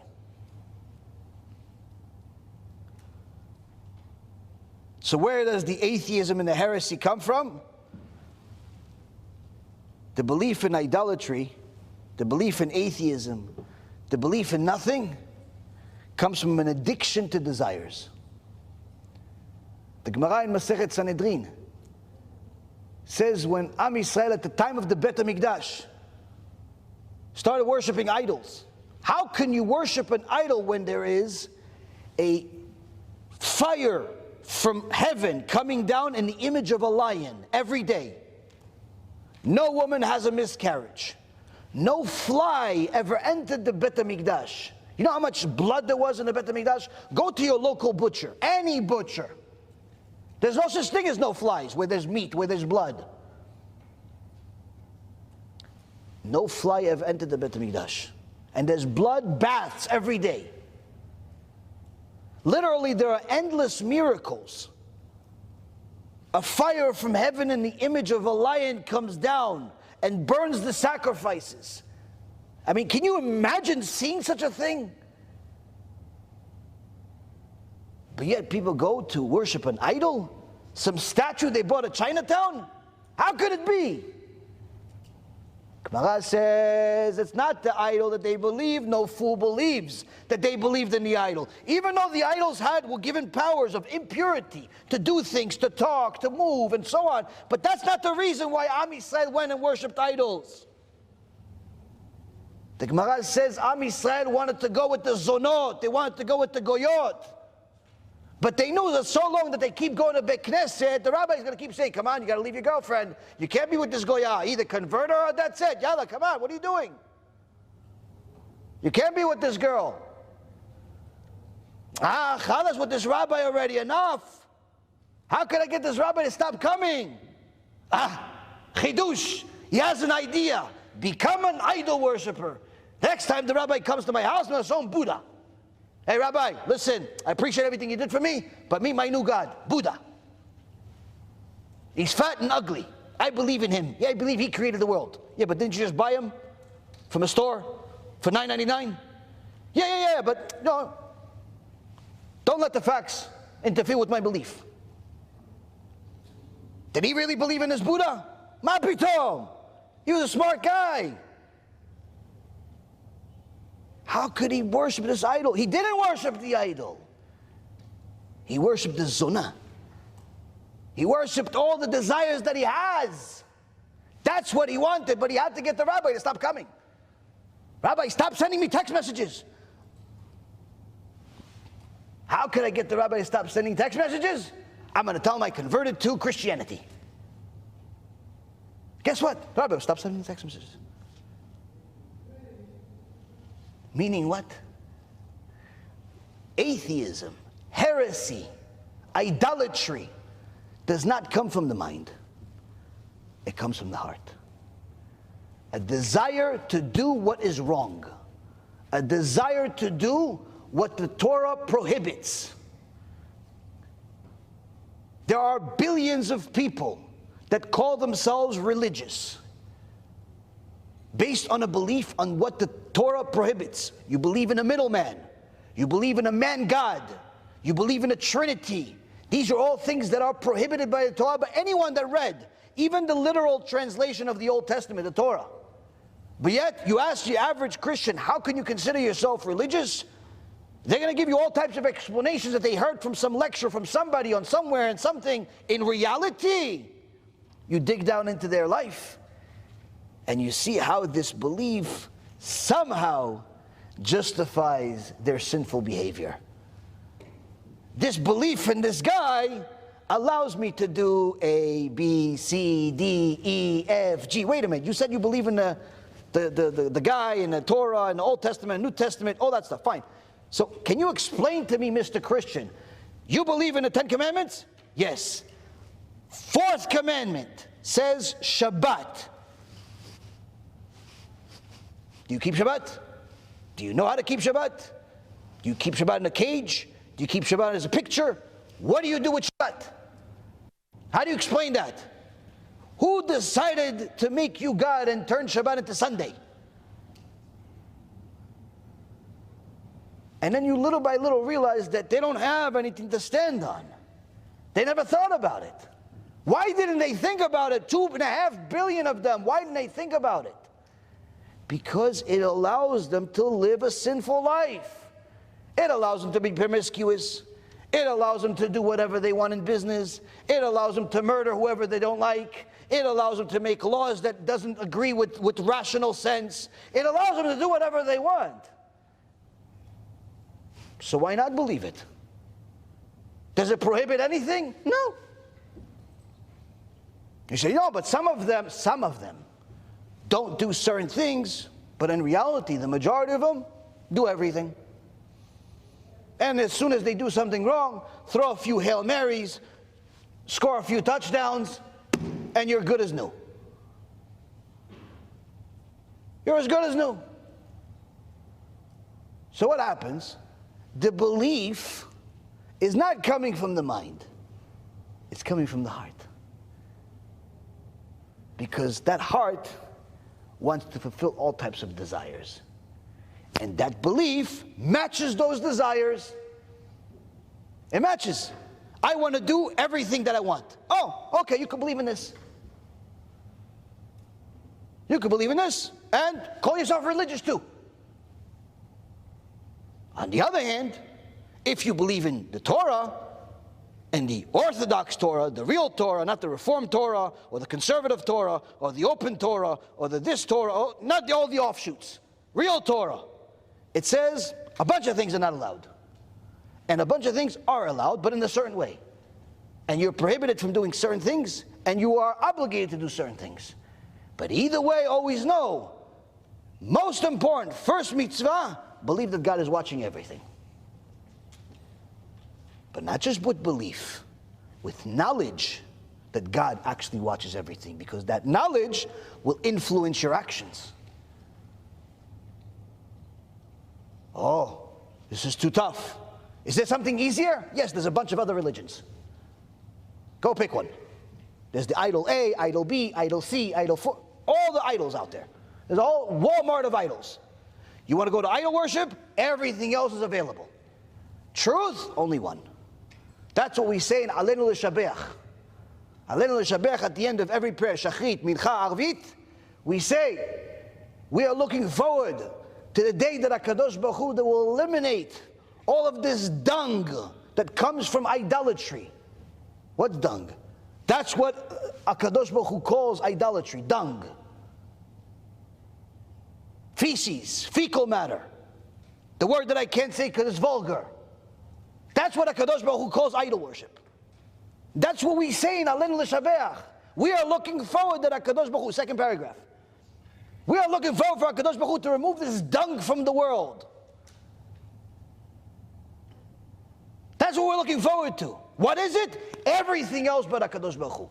Everything else but HaKadosh Baruch Hu is dung.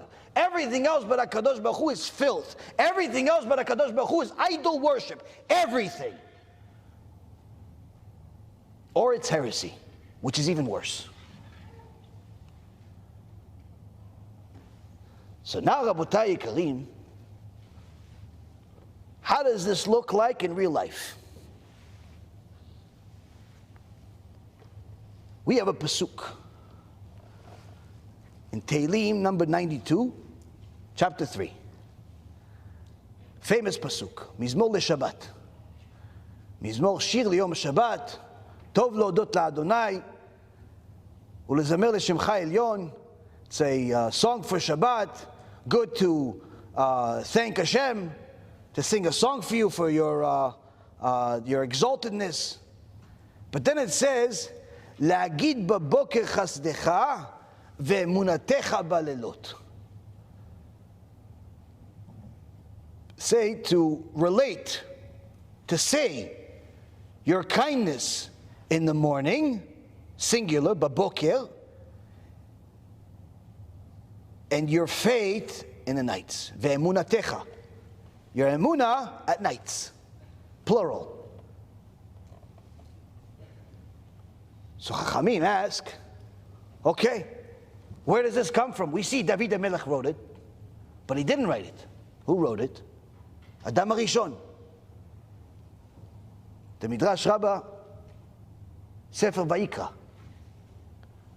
says Adam HaRishon made a sin. Everybody knows the sin. Truth is, nobody knows the sin. Everybody knows the sin, but nobody knows the sin. Adam HaRishon saw Rabbi Shimon Bar Yochai in a cave. Rabbi Shimon was Bar Yochai is in a cave 13 years. Who came to learn with him? Everybody.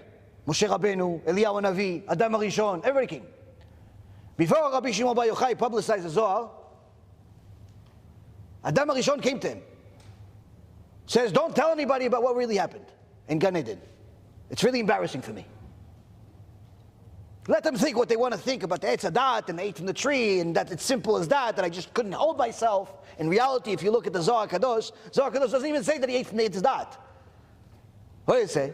Zohar Kadosh says that it had to do with the fact that Adam HaRishon was supposed to wait for Shabbat to be with his wife for the first time. He couldn't wait. He couldn't wait. He took what didn't belong to him.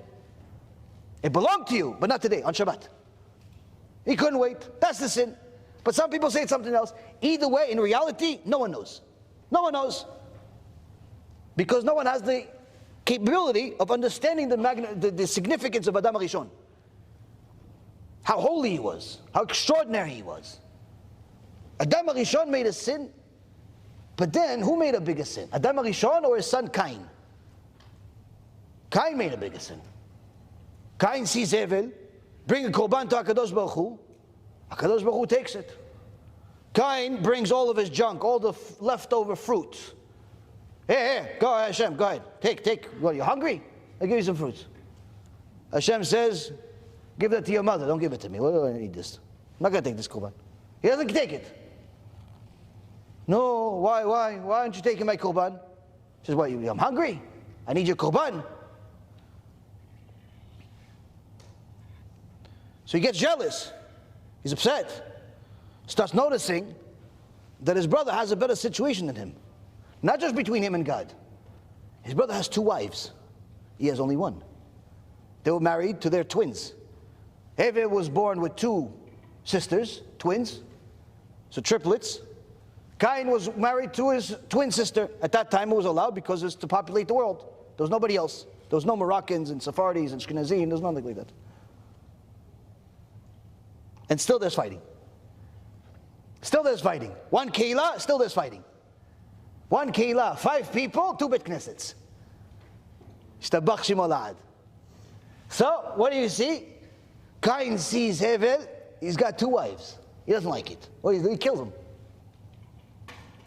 He kills him. HaKadosh Baruch Hu talks to Cain. Says, where's your brother? He says, what am I, my brother's keeper? The whole famous thing, the whole famous story. But after HaKadosh Baruch Hu punishes Cain, Cain cries to HaKadosh Baruch Hu and says, this punishment is too much for me. I'm going to walk in the streets. The animal is going to kill me. You can see it already that I'm a sinner. I can't handle it. Hashem has mercy on him and gives him a sign. Some Chachamim say that the sign that he gave him was a dog to watch him, to protect him. A dog to protect him. Some say it was a spiritual sign. Either way, this encouraged Cain to continue his tshuva because he said, I'm sorry. He was remorseful. And you would think the story ends there. unless you go behind the scenes. And you go to the Midrash, Sefer Vayikra, Cain sees his Abba. Hey Abba, Adam HaRishon, Abba. Adam HaRishon says, you look good. Didn't you just commit this big crime, this whole thing? Yeah, no, everything's good, Abba. Everything's good. What do you mean everything's good? God didn't kill you? No, everything's good. I'm good with God. We're like this. What do you mean you're like this?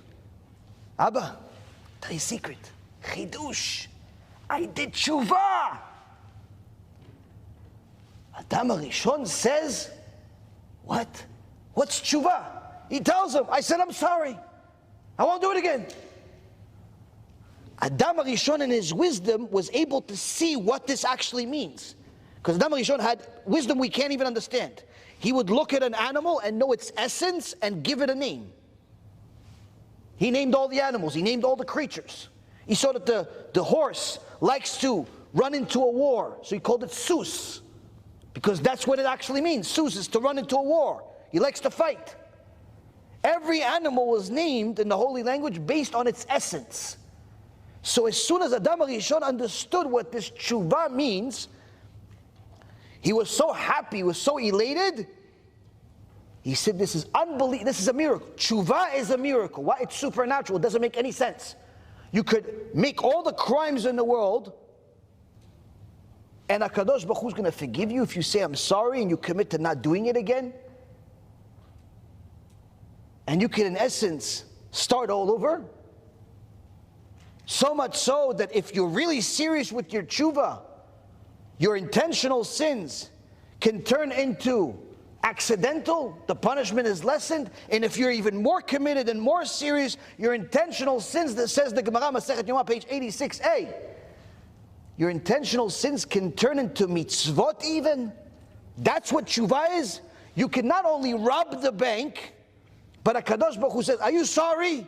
Yes, okay, keep the money, I'll give you some more too. What?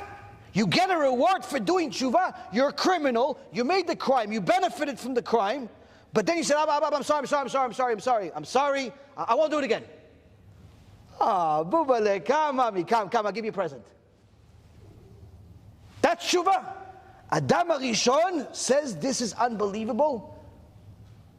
He starts singing to HaKadosh Baruch Hu. What does he sing to HaKadosh Baruch Hu? Mizmor shir leyom HaShabbat. Tov leodot la'Adonai ulezamer leshimcha elyon. He says, HaKadosh Baruch Hu, I have to sing you a song. It's Shabbat now. He sings to HaKadosh Baruch Hu. Now Chachamim say, what is this part that talks about this mizmor that's referring that Adam HaRishon is saying that I relate your kindness in the morning and your faith at night? Adam HaRishon saw in prophecy the future. There's going to be an exile. Egypt, Rome, Greece, nightmares, pogroms, inquisitions, Nazis. It's going to be that stuff. But look, HaKadosh Baruch Hu saves them. That's the bukil. The problems is the bukil. Salvation's at night. So then the Chachamim say, yeah, okay, fine. But how come the bukil that it's talking about HaShem giving you chesed, doing kindness in the bukil, how come that's singular? But the nights is plural, to have emunah at nights. Rashi says in the makom that when it says babokir, like, to say the chesed that Hashem gives us, the kindness Hashem gives us in the morning, that's the final geulah, that's the Mashiach. He's only going to come once. He's not coming twice, like the Christians think. That final geulah is final. But the nights, that's the exile. That's misery every night. Every single second. The Bet HaMikdash is not here. Every second the Mashiach is not here. Every second Am Yisrael hasn't completed their tshuva. Every second we haven't completed our tshuva. That's the exile. Personal exile, national exile. But despite all of that, we still have Emunah. Why? Go again tomorrow. Try again tomorrow. Try better tomorrow. Chafetz Chaim says on this pasuk, everyone can say the kindness of Hashem in the morning. Look, modeh ani lefanecha, melech chai v'kayam, she'achzarta bi nishmati b'chemla rabba emunatecha. Thank you, HaKadosh Baruch Hu, you gave me my neshama. I can see, I can hear, my arms work. The back doesn't hurt as much, the leg, this, that. Everybody sees the chesed of Hashem. He goes to work, he has this, he has parnasah, he has a wife, the kids say hello, you know, all that different things. Baruch Hashem. Everyone can see the chesed of Hashem in the morning. But what makes you special? If you still have emunah at night. During those difficult nights where you don't know how to pay the bills because there's no money in the bank. During those difficult nights when the doctor says, I'm sorry, sir, before he starts talking to you. During those nights when shlom bayit is not exactly shalom. During those nights when your husband says, I don't know when I'll be back. During those nights when the boss says, we're having some doubts about continuing to employ you. During those nights where you have all the difficulties in the world and you have no answer for even a single one of them. That's when HaKadosh Baruch Hu says, that's when I want your emunah. Not during the day when you have all the blessings, when you can see it with your eyes. Any chamor can do that. Anyone can do that. You got a new car, you got a new house, you have a husband, you have a wife, you have kids, you have this, you have that, you ate, you drank. Baruch Hashem, thank you that you said thank you. At least you're not an animal. Emunah is not during that time. That's just recognizing the kindness of Hashem. You have to be a complete beast not to say thank to Hashem for that stuff.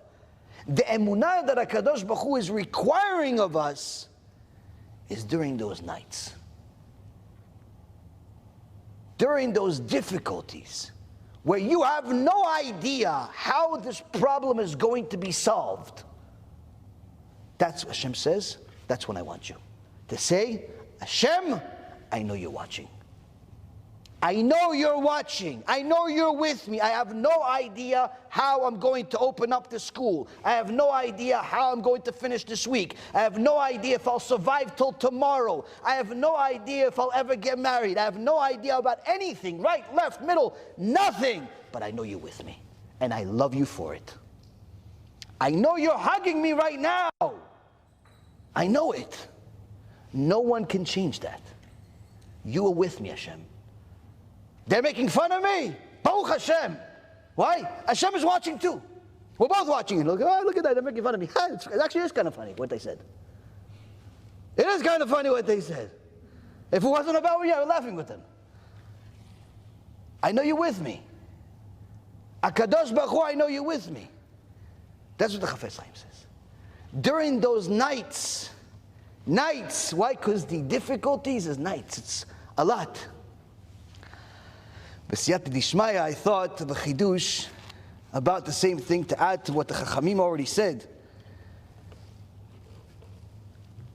A person can always say, listen, the kindness of Hashem, I can continue to publicize, but having emunah at night is sometimes difficult.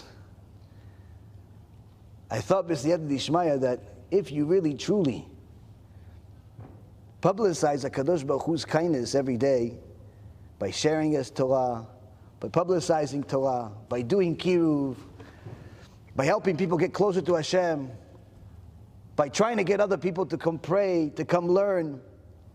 You really publicize HaKadosh Baruch Hu's name in the morning, every morning.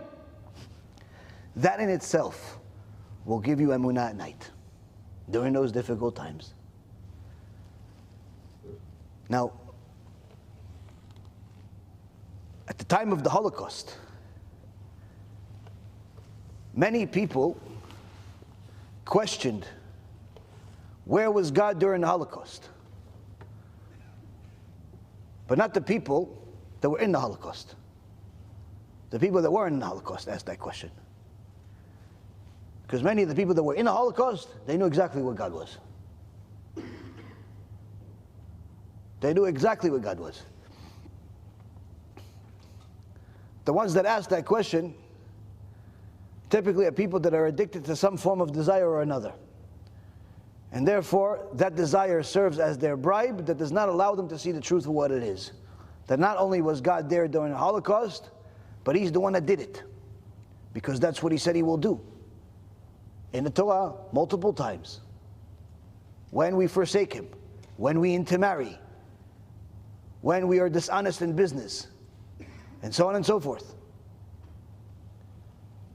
Now many not only got closer to HaKadosh Baruch Hu during the Holocaust, but saw HaKadosh Baruch Hu's hand literally holding them through the most trying of times. And one of the greatest tzaddikim that I think ever lived in this world, I wouldn't be surprised if he was the Gilgul of Rabbi Yochanan ben Zakkai, the Klausenberger Rebbe, Rebbe Mitzanz, who himself went through the Holocaust, was there for 9 months, saw his wife and 11 kids get murdered in cold blood by these Nazis, Yimach Shemam v'Zichram. Just like Rabbi Yochanan ben Zakkai, that lost all 10 of his kids, and one day when somebody was crying about losing one of his children, Rabbi Yochanan ben Zakkai came to him and sat with him and make him feel better. He says, "Thank you, Rebbe." He goes, yeah, Baruch HaShem, happy to help you feel better. He says, "What about your kids?" "Oh, here." He opens up a little box. He shows him a tooth. He says, "What's that?" He says, "That's what's left of my 10 kids. He says, "And Rebbe, you're here with me, crying with me about me losing one, you lost 10? Rabbi Yochanan ben Zakkai says to him, "If I was in your position spiritually, I would cry too. I would cry like you. So I'm not crying because your one is more than my 10. I'm crying because your spiritual status gives you a certain understanding of what this one means and what it doesn't mean. I know who runs the show. I know who's the boss." The Klausenberger Rebbe didn't let the Holocaust slow him down. Not only did he remarry and rebuild a family, his son currently leads the Kehillah in Tzanz in Netanya. Extraordinary Kehillah. He built a yeshivot in America, in Europe, in Israel, hospitals, all types of things. Literally, there's an entire neighborhood of his Hasidim everywhere. Shtabach Shemo. Something unbelievable. Not only did the Holocaust not slow him down, it literally made him greater than what he was even beforehand. But one of the news stories that I heard about him that shocked me, I think, more than any other story, and I've read his bio and I've read about him, but this story has a completely different meaning. It puts everything else in different perspective. The Rebbe Mitzanz, the first Yom Kippur, after the Holocaust is finished, the evil Nazis have been defeated. For some time, the Americans continued to torture the Jews also in the camps, by the way, just as a side note for anyone who didn't know. The only thing that the Americans didn't do is they didn't kill us. We died by ourselves. Until HaKadosh Baruch Hu had more mercy on us and He stopped that too. But nonetheless, eventually that ended. A general by the name of Dwight Eisenhower came to the camp, saw the Klausenberger Rebbe, agreed to meet with all the different leaders for 10 minutes, but with the Rebbe, which he didn't understand, because he spoke Yiddish. He spoke to him for an hour and a half, hearing the Rebbe cry about everything that they went through. They asked Eisenhower, "Do you know what he's saying?" He says, "I don't need to know his language. I know what his heart is saying." And he listened to him cry about Am Yisrael and what we went through in the Holocaust for an hour and a half. At the end of the hour and a half, Eisenhower asks the Klausenberger Rebbe, "What can I do to help?"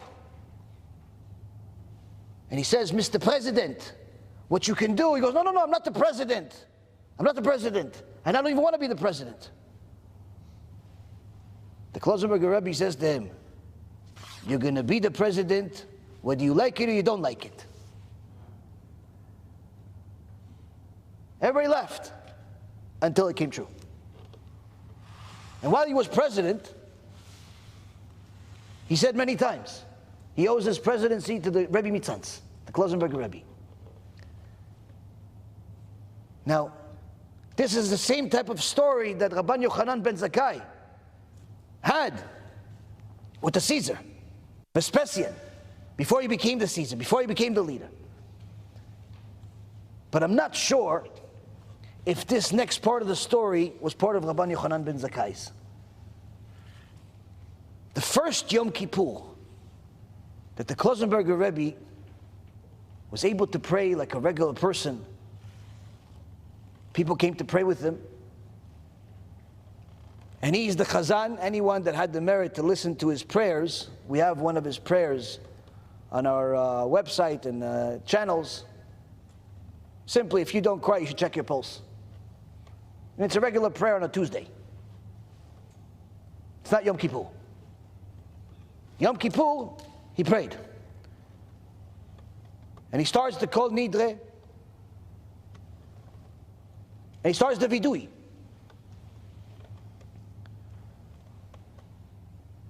And the Vidui says, Chatanu, we're guilty. That's what the Vidui says. But he says, Chatanu, we're guilty. What are we guilty of?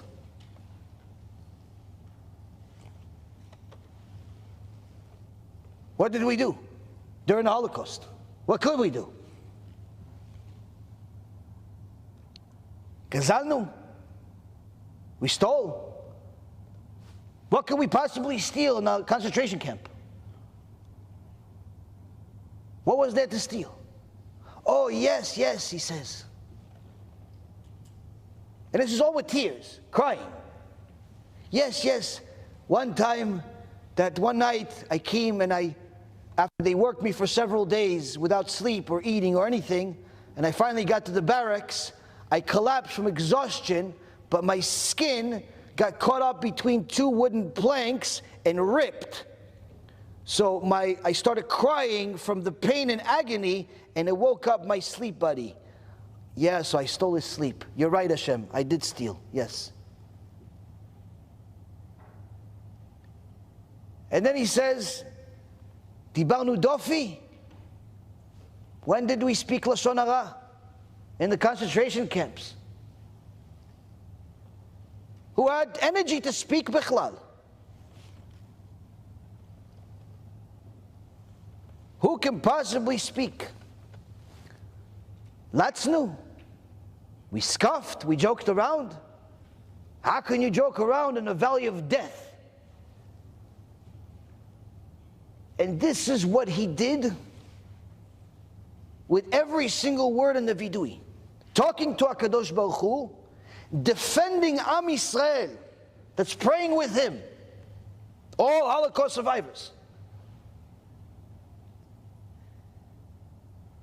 Defending Am Yisrael, saying to HaKadosh Baruch Hu. At the end of the Vidui, he closes the Machzor, and he says to the people, this Vidui, it wasn't written for us. But we do need to do Vidui, he says. Because the sins that we made are not written in this Vidui. The sins that we made must have our tshuva.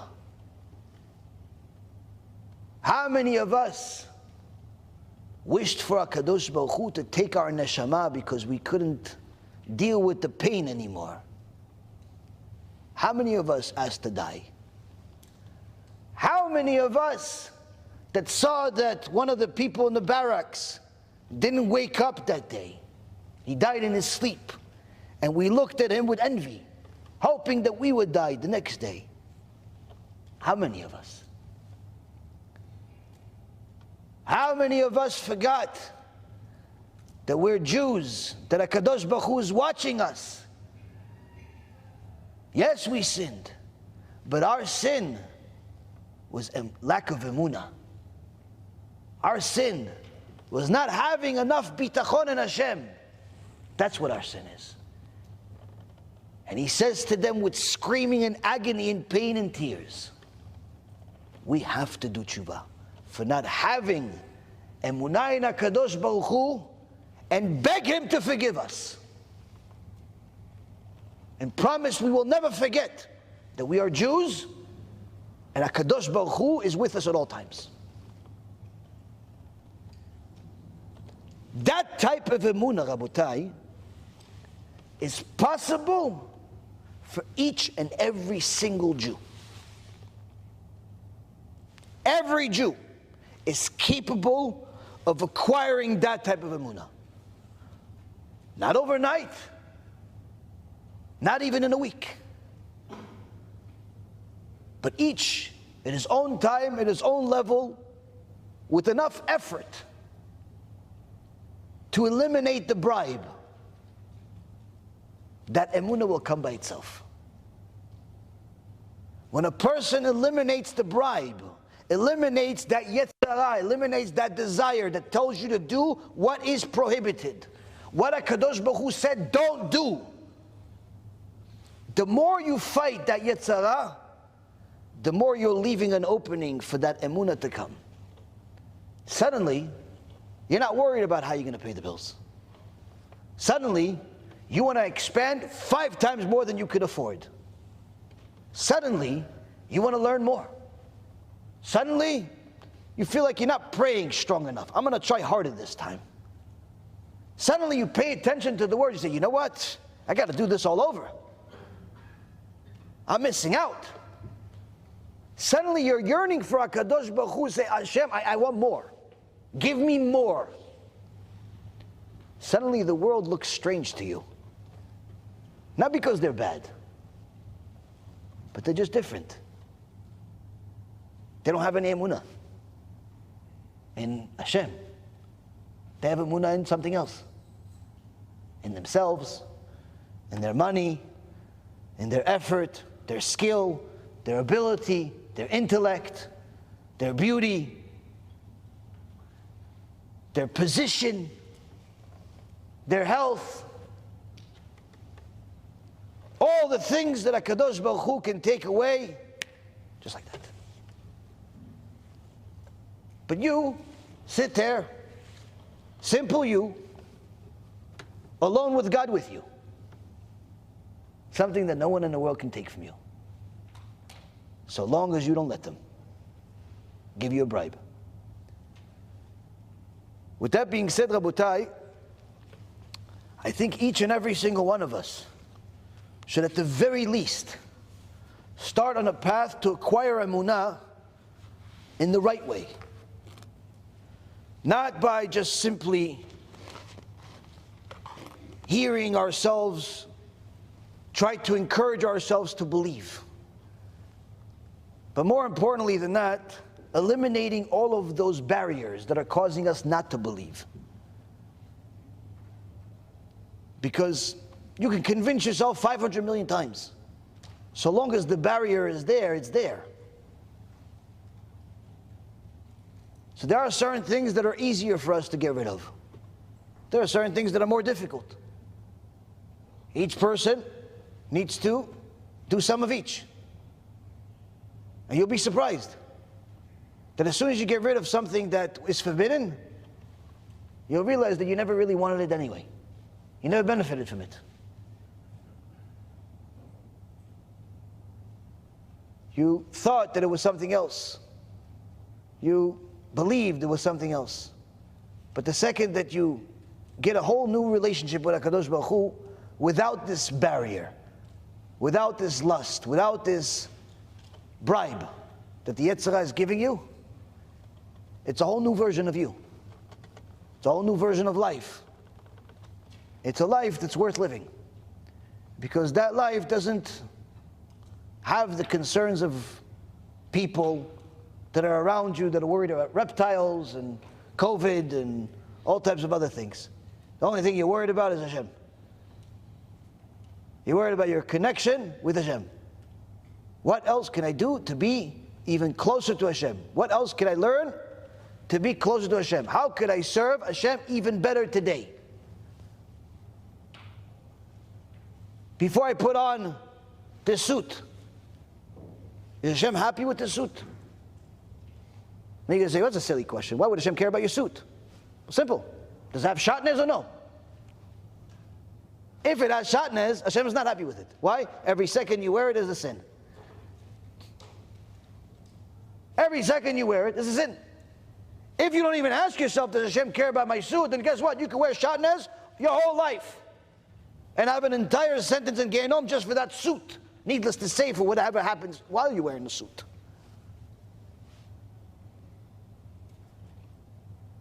Before she puts on the dress, she could be like everybody else and just think of, what does my friends think? What do the guys think? What does that one think? Oh, she can say, what does Hashem think of this dress? What does Hashem think of this dress? Well, let's see. Is it a modest dress? Or is it one of these traffic lights? Everybody has to look at it. If it's a modest dress, surely Hashem is happy with this dress. But if it's not a modest dress, then of course Hashem is not happy with this dress. How can you connect to Hashem while wearing something that He says not allowed? How? It's like going into a mikveh with a pig in your hand. Saying, oh, I'm pure. Get rid of the pig first, and then dip in the mikveh. Every single thing that we do, no more asking what everybody else thinks. What does Hashem think? Of my job, of my house, of what I'm wearing, of where I'm going, of what I'm saying, of what I'm watching, of what I'm hearing. Oh, this girl is coming over. Yeah, I really like her, but wait a minute. What does Hashem think of her? What does Hashem think of not just her? I don't know what He thinks of her, but what does He think about our conversations? Let's see. Last time she came over, we spoke for about an hour and a half, 90 minutes to be exact, and 89 and a half minutes Lashon Hara. Probably Hashem doesn't kind of like that. Probably Hashem doesn't like this Lashon Hara with this friend. With friends like that, who needs enemies? Ask what HaKadosh Baruch Hu thinks, and you'll be surprised how your decisions start changing. Because now that you want to have this emuna, you actually have a system of how to acquire it. It's not about listening to more, stories of good things happening and a good ending. You want the good ending. You need to get the good ending. Everybody that's in the stories, they got the good ending already. You need to get the good ending. How do you get the good ending? Get rid of all the junk, all the bribes that are in the way of this good ending. All the stuff that's getting in the way. All the stuff that Hashem says not allowed. Get rid of it. One at a time. How do you get rid of it? Ask before you do anything. What does Hashem think of my suit, of my dress, of what my eyes look at, my ears are listening to, where I go, what I eat, what I talk about, what I listen to, where I give to, where I take from, everything. Ask what Hashem thinks. And you'd be surprised how it transforms your life, your marriage, your parenthood, and everything else in between. Because suddenly, you feel God. Not just believe in God. Not just know about God. You feel God. Mamash. Because He's with you all the time. You don't go anywhere without Him. Difficulty, no difficulty. What do you think, God? We can do this? Okay, how about this? You do it, I'll watch. And it becomes real. And life changes. And BeEzrat Hashem, this will finally be the time that each and every single one of us actually gets the happy ending in the story. Because we did something to acquire it. We did something to change in order for Hashem to give us. And this too will allow us to get the strength to get others to join us too. Now, over the last however many years, our organization, BeEzrat HaShem, has done everything and anything possible to fight this Yetzirah that we and other people have. Whether it was the Yetzirah of immorality, or corrupt businesses, or idolatry, or whatever it is. But the fuel behind everything has been learning Torah. Without Torah, you can't survive a single day. Without learning Torah, without gluing yourself to HaKadosh Baruch Hu, there's really no reason to exist. I don't even know how people live. Without having a heart attack, just waking up in the morning, and dealing with life's problems without God being involved. And Baruch Hashem, we learn Torah, we do mitzvot, we do whatever we can, and we try to help as many people as possible to join us. Whether they end up liking us, disliking us, donating, not donating, that's really not even secondary. We're more concerned about giving the people enough fuel, enough information, enough strength to go the right way. One of the great tools that has helped in the beginning was CDs. And we literally printed hundreds and hundreds of thousands of CDs, and we gave 99.999% of them for free. And the 0.1% that we actually sold was not really necessarily because we were selling anything. It's just a few people felt bad enough for us, said, you know what, I'll be your first customer on the website. Everything else we give for free. And HaKadosh Baruch Hu pays. Sometimes this one pays, sometimes that one pays, but HaKadosh Baruch Hu pays. And Baruch Hashem, literally, we've given out close to 1 million CDs.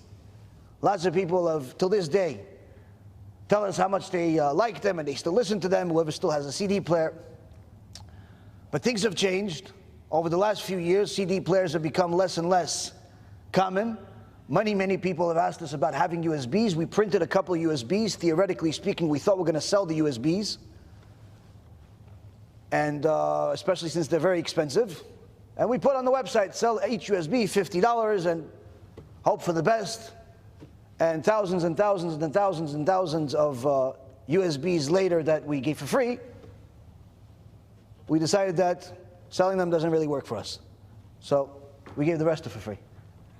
And Baruch Hashem, many people have gotten Chizuk out of that also, but again, that wasn't enough. We also had the app, and the app came out, and Baruch Hashem, the app is free.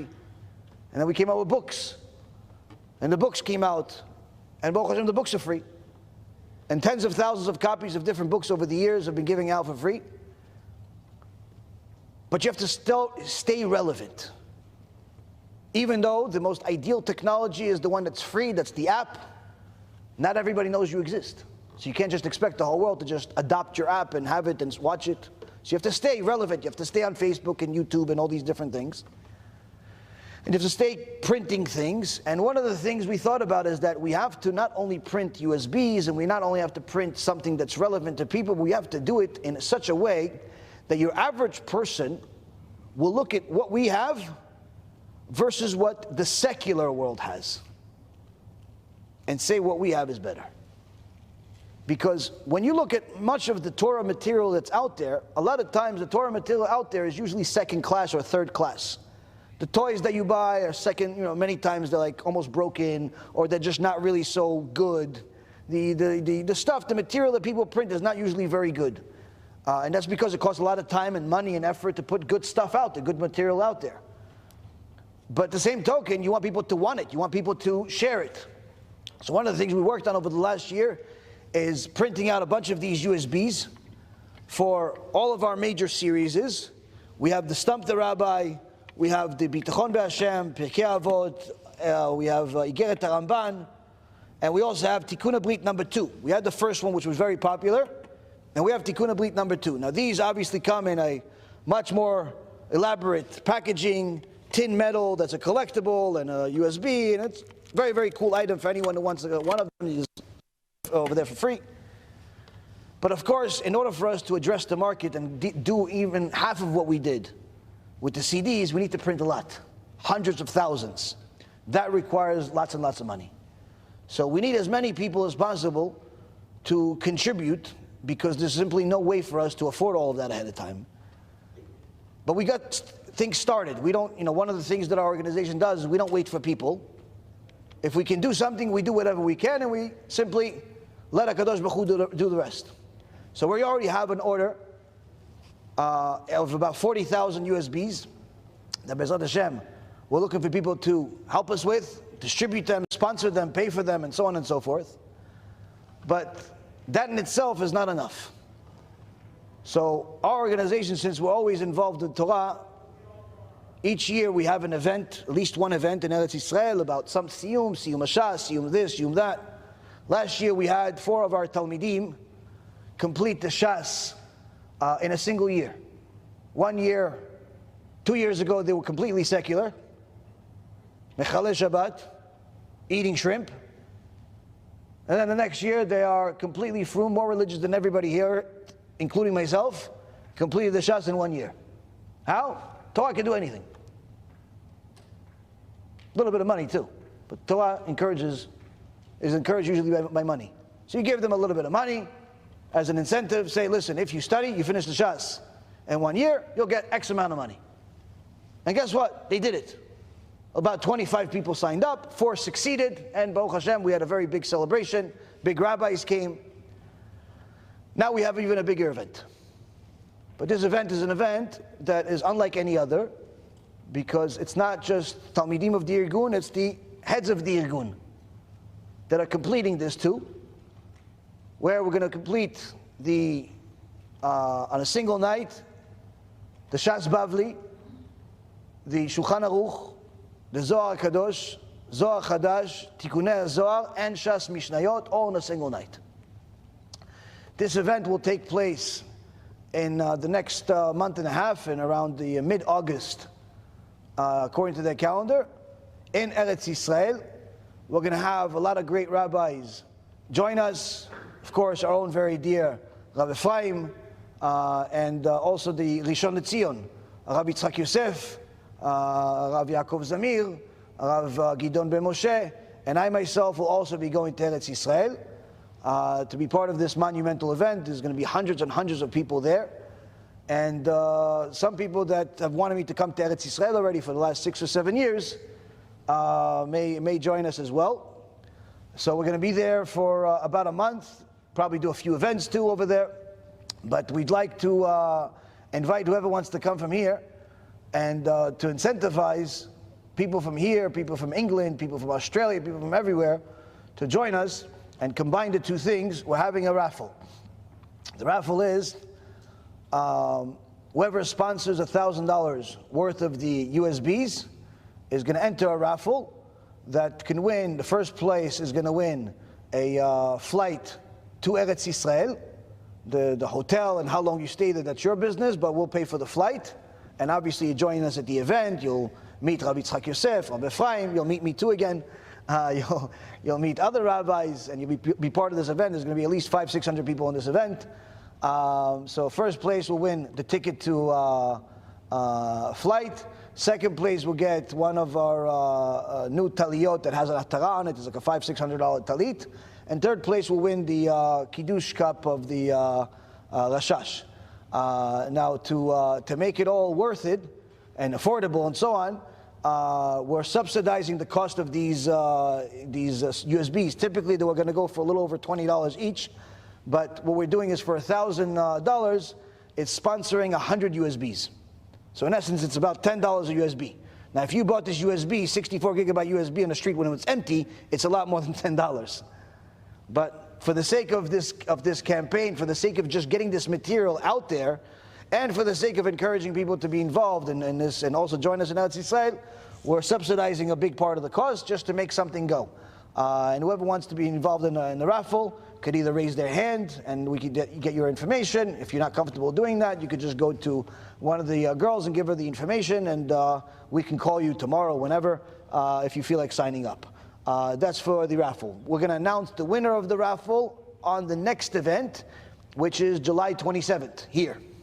BeEzrat HaShem, we'll be back here on July 27th to announce the winner of the raffle. So it's going to be people from here, people from all over the world that sign up for this raffle, that BeEzrat HaShem will announce the winner live. Now, Sonny is going to show you a little bit of a video, 3 minutes of your time, to show you what I'm talking about in visual. Chabot Sunny. I forgot about you already. Forgot about you. You're so quiet. Huh? Whichever, yeah. Sure.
Shalom v'chai everybody.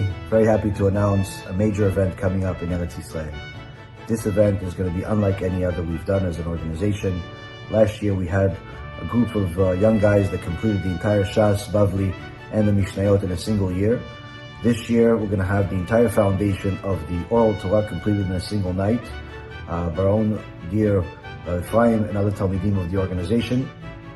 In a single night we'll have the completion of the Shas Bavli, Shas Mishnayot, the Zohar Kadosh, Zohar Chadash, Tikkunei Zohar, and the Shulchan Aruch. Years and years of toil, lots of effort is coming to fruition, and in a single night, all of it will be completed to sanctify Kadosh Baruch Hu's name. This is going to be a night where many Rabbanim, many Tzaddikim will be joining us at this event. There'll be hundreds and hundreds of people at the event in Eretz Yisrael, including the Rishon LeZion, Rabbi Yitzchak Yosef, of course, our own very dear Rabbi Ephraim Kachlon. I myself will also be joining, coming to Eretz Yisrael for the first time in many years, to join this monumental event, this monumental Kiddush HaShem, in order to sanctify Kadosh Baruch Hu's name, to show him how much we love his Torah, how dedicated we are to his Torah, and to be able to, BeEzrat HaShem, give Chizuk to Am Yisrael in another way. BeEzrat HaShem, ארגון BeEzrat HaShem, מתעתד לעשות כנס גדול, שמה יהיה סיום על עיקרי התורה שבעל פה, שזה סיום כל התלמוד בבלי, סיום כל השישה סדרי משנה, סיום כל הזוהר הקדוש ותיקוני הזוהר, וסיום כל השולחן ערוך. בדרך כלל לוקח זמן כדי לסיים את כל הספרים הללו, 30 שנה, 40 שנה, ובסייעתא דשמיא ארגון BeEzrat HaShem עושה את הכנס לכל כלל ישראל. כולם מוזמנים. We're looking forward for this event. We're also looking forward to seeing some of you that are going to be joining us. There are going to be some sponsorship opportunities for anyone that wants to be able to be a part of it. And of course, there'll be a opportunity for any of you that want to join us, one way or the other. Last but not least, there will also be a raffle that we'll be announcing very soon for anyone that wants to join the raffle and also be able to do Kiyuv at the same time. The winner of the raffle will win a flight ticket to Eretz Israel and be able to join us at the event. So please look out for more news. Looking forward to seeing you at this event. And BeEzrat HaShem, Naaseh v'Natzliach. With or without sponsorship, we're not, we're not limiting anyone that doesn't want to or can't sponsor anything. If you want to join us at Eretz Israel, Baruch haba. Everybody's welcome to come. If you're able to sponsor, you're able to help. Baruch haba also, it's not. I'm not trying to make a sale. It's if you can come, you want to come, you're welcome to come. But if you want to help us also do the rest of the stuff, and you can, chavod. Somebody just sent me a message saying that they want us to get 20 tickets or 20,000. So Baruch HaShem. Anybody just enjoying the chavod? You? Okay, okay. After BeEzrat HaShem. HaShem. Anybody else, or you guys want to do this on your own? I don't really know. You want to do also? Okay, beseder. 2, 3, beseder. Baruch HaShem. Okay, beseder. I'm not really I used to be a salesman. I'm trying not to be. So, anyone wants to do it, give it your information to one of the girls at the end, or you can give the money to them, and BeEzrat HaShem, we can do it that way.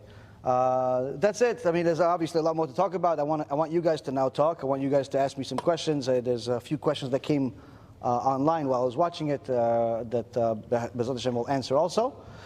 But whoever has any questions, please let me know, and we'll start. Anybody? Chaim? Yeah. Sins like sharpness and mitzvahs like tzitzit. Okay. You often say you get rewarded every second you wear it, or every punished every second you do it. Good.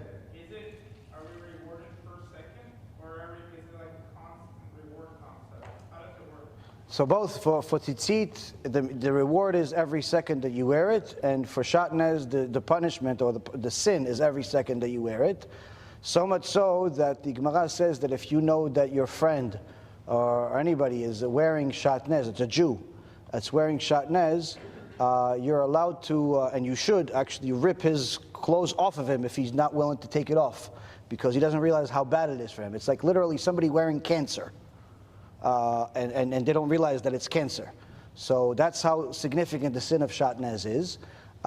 Today, Baruch HaShem, it's much easier to get either shatnez free clothes or to get it checked, because there's an organization that has shatnez labs all over the world, and especially here in the United States. There's different rabbis that have like a lab in their house. They get certified. They go to different conferences. It's a serious business now. It's not like the old days where they have literally real labs where they check the different materials, because you can't rely on a tag. Like we used to be able to rely on the tags until the laws got to a point where there is a certain percentage of the material that's used in clothes that they don't have to report. Same thing, a certain amount of chemicals or ingredients they use in food that they simply don't have to report. So that's why I always tell people, if it doesn't have a kosher stamp on that drink or on that food, you can't eat it. Not because the rabbis didn't want to give it a kosher, because if it doesn't have kosher, there's a reason for it. You may not realize it because it looks to you like it's orange juice. Like, what could be bad about orange juice? Until we saw the story about Sunny Delight, which was a famous orange juice company, that the reason why it wasn't kosher for so many years was because their food coloring was made out of beetles.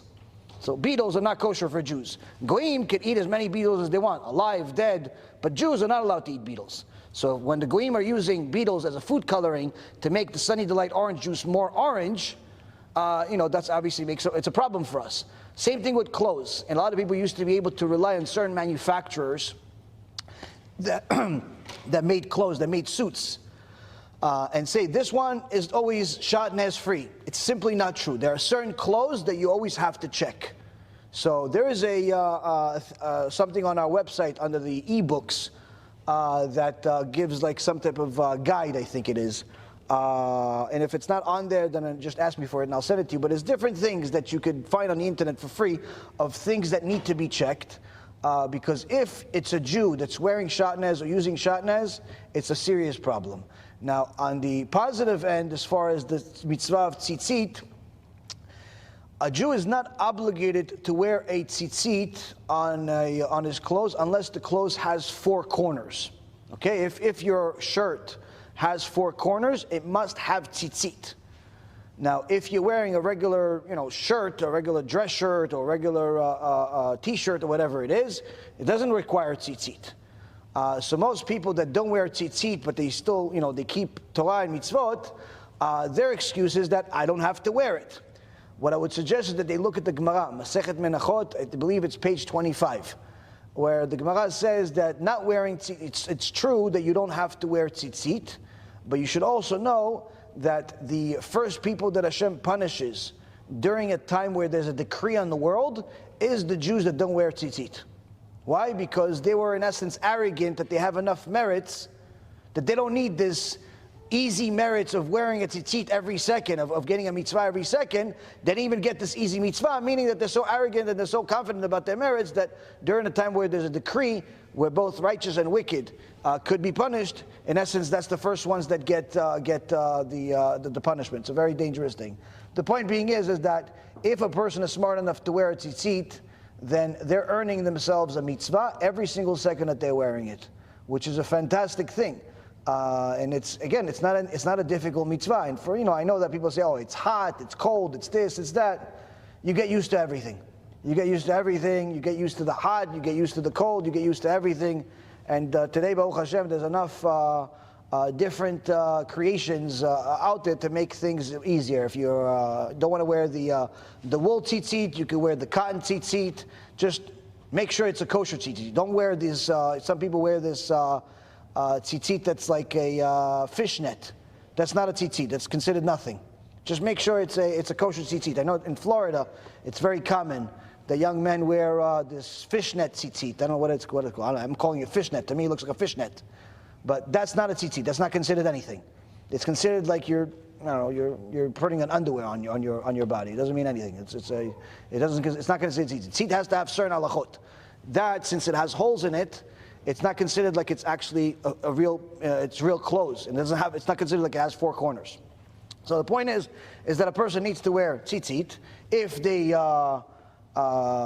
want to do the standard, what most of Gdolei Israel recommend, which is just simply the white tzitzit, the white this part. That's what most people do. Some people believe that we have the tchelet available in the world, and they get those. They're usually a lot more expensive, but there's no obligation because we don't really know if that blue is really blue.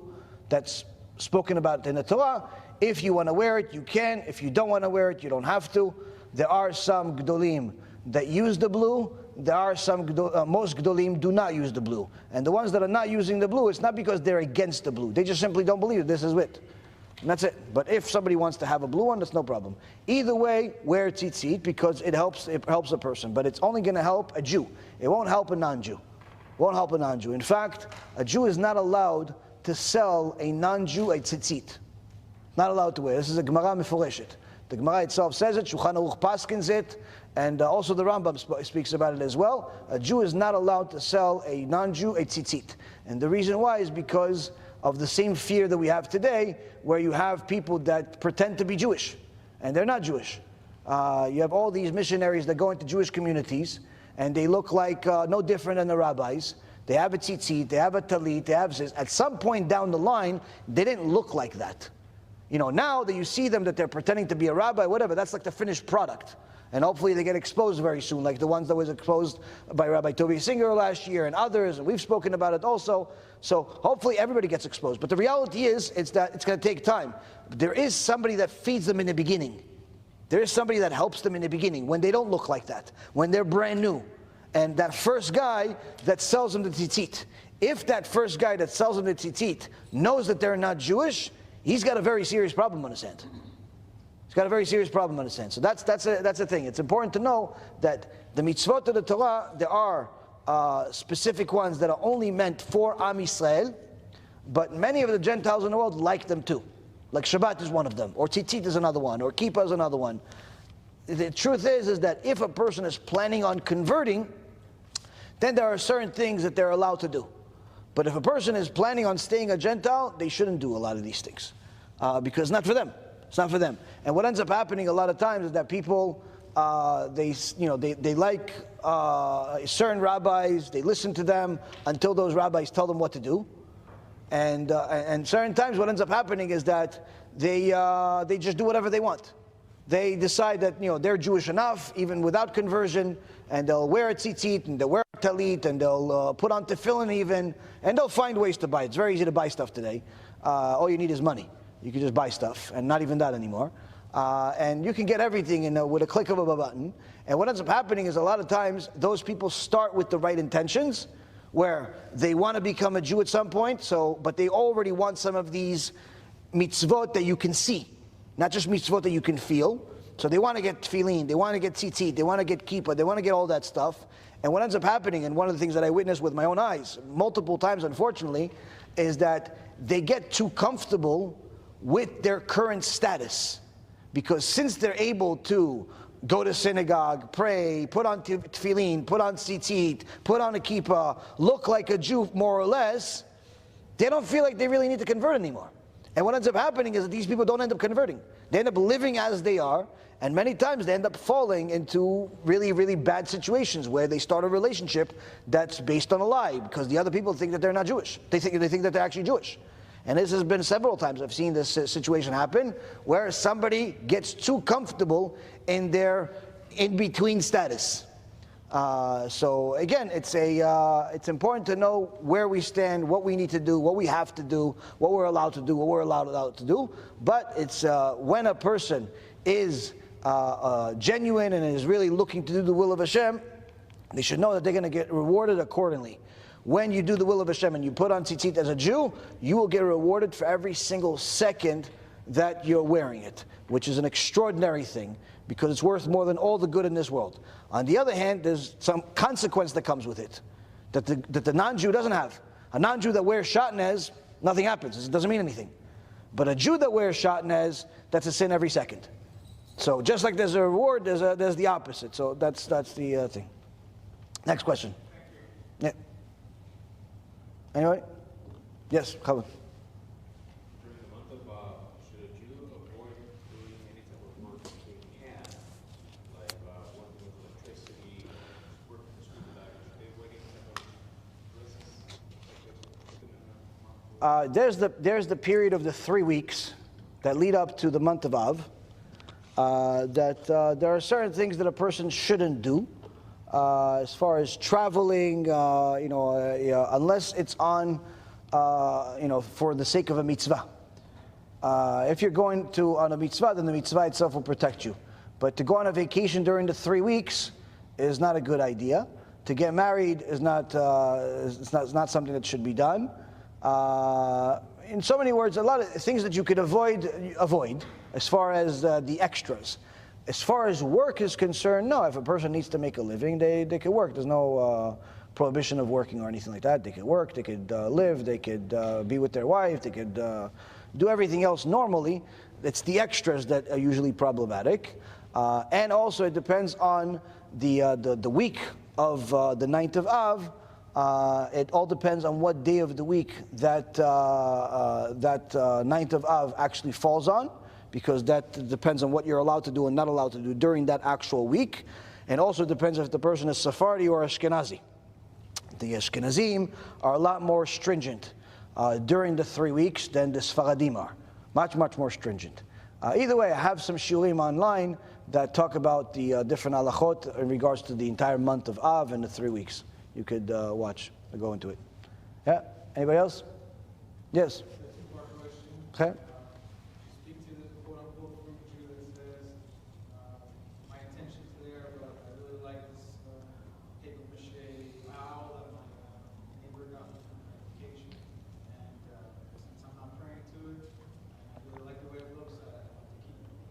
What is it exactly? An owl. Paper-mache owl. An owl? It's like a sculpture? Yes. Not a statue. An owl is technically allowed. There are 4 sculptures that are forbidden. As pictures, not ideal, but allowed, based on pshat, but sculptures for sure forbidden. One is a bull. Another one is a full human human being, whatever, it doesn't matter who it is. It could be a Jew, non-Jew, a statue of David, or a statue of Esau. It doesn't make a difference. Full, if it's just the torso, it's fine. But if it's the entire body, it's not allowed. A bull, a lion, an eagle, and a human being. Those are the 4 things, because those are the images that are on the corners of the Kisei HaKavod. So technically, theoretically speaking, the owl is allowed.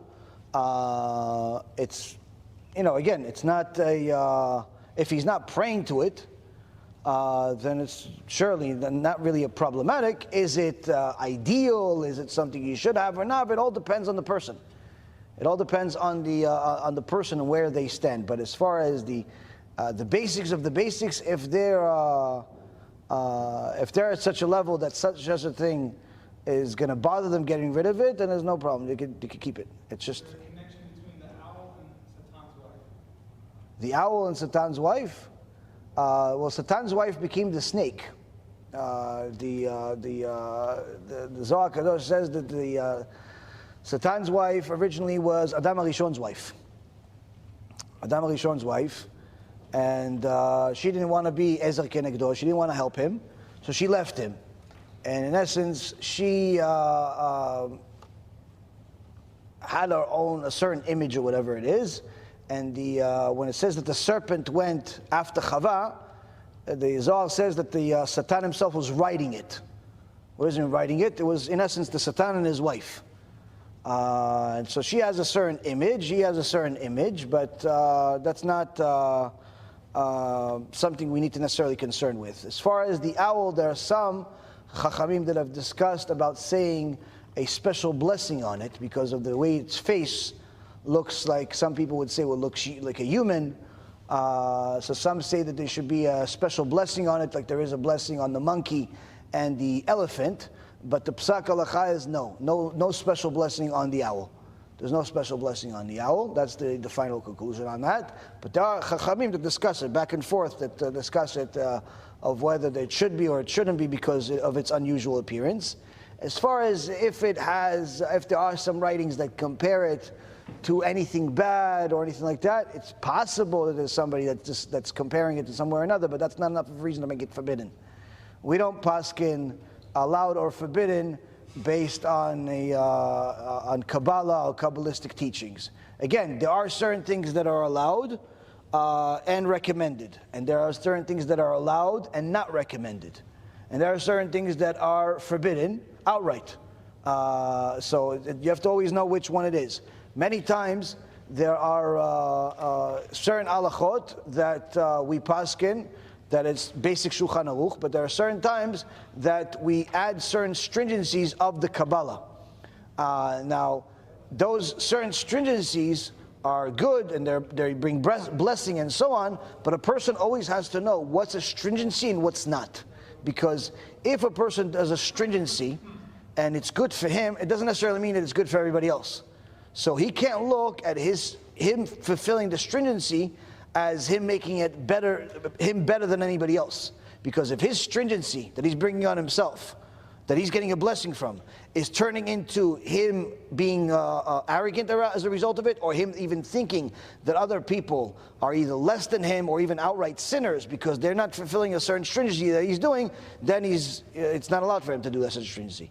So there are certain things, there are certain teachings that come from the Kabbalah that, that again, we don't paskin that way.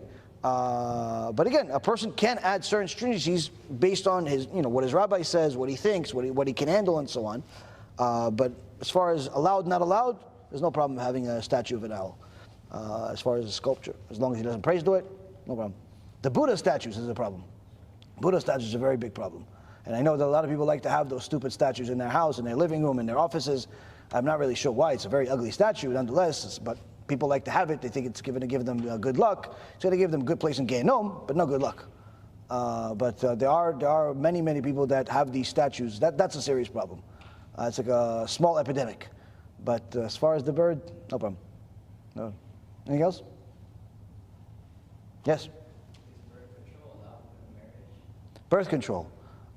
So the issue of birth control is not a simple one, simply because to allow birth control outright without any questions is not a good thing, and therefore not allowed. Because one of the main reasons of why a person gets married is to bring children to the world, not just to simply fulfill his desires, and not necessarily just to eliminate, sinful behavior. But sinful behavior is not just if the seed of the husband is outside of his wife. The sin of it has to be utilized in the right way, meaning that even if a husband and wife are married, it doesn't mean that they can do whatever they want whenever they want. So if they do not have children, the husband is obligated to at least try to have children until he has at least a boy and a girl. Some say 2 boys at least and 1 girl. But nonetheless, he has to have at least 1 boy and 1 girl. Until then, he's not allowed to encourage his wife to not have any children because he wants to enjoy her, or he wants to go on vacation, or he can't afford it, or any of those reasons. If a person does something like that, meaning he takes birth control as a result of things like that, then it's forbidden. On the other hand, if, let's say, having a child will actually put the woman in danger, either because she just had a baby within, let's say, the last year, so her body hasn't fully recovered, so she can't have another child right now, it would be dangerous, or because she is psychologically or physically unwell, and a pregnancy can put her in harm's way, then there's no problem of allowing her to have a birth control. But again, each case has to be evaluated independently. You can't just issue it a flatly allowed for everyone whenever they want, just because each case has to be evaluated independently. But there are many times that Jewish women are allowed to use birth control. Typically, the most common time is usually after they just had a baby. And typically it's for at least a year, sometimes for longer, depending on how fast she recovers. Some women recover, after only a few months. Some women, it takes them more than 2 years. So it all depends on the woman, it depends on their body. It doesn't necessarily depend on the age as much. I've seen a woman that was in her 20s, take 2 or 3 years to recover from a pregnancy. And I see another woman that was also in the same age. She recovered a month later. Literally, a month after she had a baby, she was pregnant again. It was unbelievable. It's like literally like Mitzvah. In Egypt, they had 6 kids at a time. It was like that. Some people are like that. Baruch HaShem. And they took advantage of it and they had more kids. So again, it all depends. It all depends. So if the woman needs it for physical reasons, again, she has to get rabbinical permission, and it's usually not a problem. But if it's just because they don't feel like having kids, because they think it's too expensive, or because she doesn't want to ruin her body or anything like that, then that's a problem. Then that's a problem. As far as outside of marriage, if it's not for the sake of promiscuity, meaning if, let's say, for example, a woman has a difficult time with her time of the month. Some women bleed a lot, or they have all types of issues when it comes to it, and birth control regulates them. So for that, it's allowed. It's not a problem. But if it's to allow her to be promiscuous, then obviously it's not allowed. So again, it all depends. It's in Judaism, there's no black and white. There's black, white, there's gray, and sometimes shades of gray on certain halachot, depending on the people, depending on the circumstance, depending on a lot of different factors. But that particular issue is an issue we've dealt with quite a few times, and usually what we do with women that are that ask us questions on a regular basis and so on, and ask us about these types of things, is usually by default. It's after they have a child, they need time to recover. So to have a birth control after that is relatively normal, relatively standard. And we say we'll review it a year from now, meaning you give her a year to recover without thinking twice. With no problem, you could give her a year to recover. If she recovers faster and she wants to have a kid sooner, by all means. There's no prohibition of having a kid a day later. But obviously she has to be Torah again. But the point is that if she's able to, and and physically, and then she can. But if she wants to take a break, let's say, without having too much to issues, you can take the pills for a year after a woman has delivered a child. After a year is completed, then you review the case again. You see how physically, how she is, psychologically how she is. Mental health is very important. Sometimes a woman could be physically healthy but mentally a mess. Sometimes women could get even to a point of suicide as a result of having a child, of having postpartum depression. There are certain women that they get their hormones get completely off balance, and it could even take years to recover. Where they have a child, but their personality transforms from this happy-go-lucky person, everything was great, to this person that wants to die and doesn't know why, doesn't have a reason why. So there are certain things, it happens. This is also why it's very, very, a woman that's smart, it's very important for a woman to only marry a person that learns Torah. If you're a smart person, you only marry a person that learns Torah, because a regular secular person will never know how to deal with a woman that has any issues. A regular secular person knows how to deal with a body. He knows how to deal with his desires. He wants to fulfill his desires. When he wants to eat, he knows there's food in the closet. When he wants to drink, he knows there's something in the fridge. When he wants to play with something, he just grabs whatever. But when he wants to mate, he has this woman thing. Like, he doesn't understand, like, if there's like issues, there's complications, he doesn't really know what to do with it. So if a woman tells him, I'm depressed, he doesn't know what to do with it. Like, a secular person has no concept of what to do with it. He goes, oh yeah, okay, you're going to get over it. Like, he doesn't have the tools to deal with it. He doesn't know why, who, what, when, and how. But when a person learns Torah, the Torah itself gives him, first and foremost, a certain amount of sensitivity to people in general. Needless to say, the most important people in his life. Second of all, there's a certain amount of knowledge of how to deal with certain things. So a woman that's smart literally will understand that to marry a ben Torah, to marry a person that learns Torah, is the greatest gift she could ever give herself. The greatest gift. If women actually knew the value of Torah, they wouldn't marry a person that's not a Torah scholar. Simply wouldn't. It wouldn't even be a consideration. Women would be the most modest women in the world just to find a ben Torah that would marry them. If women actually understood the benefit of marrying a person that knows Torah. Because your average person out there does not have the tools to be able to deal with the needs of women as a husband. Just doesn't. So as soon as there's an issue, she has some type of mood swing, an emotional swing, a bad day or whatever, he wants to get a divorce. Why? I got you when you were good. I got you when you were brand new out of the box. You were happy all the time, you felt good all the time, you were healthy all the time, you want to have the fun all the time. Now all of a sudden you have headaches? I didn't get that. I didn't sign up for headaches. Oh, now all of a sudden your back hurts? I didn't sign up for back hurts. Now all of a sudden you have mood swings? I didn't sign up for mood swings. Now all of a sudden you have these kids. Yeah, but they're your kids also. Yeah, but I didn't sign up for that either. Like, all of a sudden, all this baggage that she comes with, he doesn't know what to do with it. So he doesn't have the tools and he doesn't want to deal with it. And many times you have divorces happen as a result of the guy doesn't want what he signed up for. He doesn't realize he signed up for it. Because he thought he's going to get what he, the first thing, the brand new out of the box.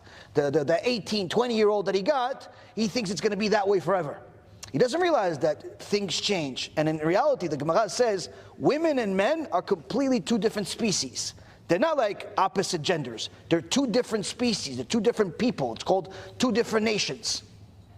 Why? Because there's a significant difference. So if a man invests his time in Torah, he'll know how to deal with these things.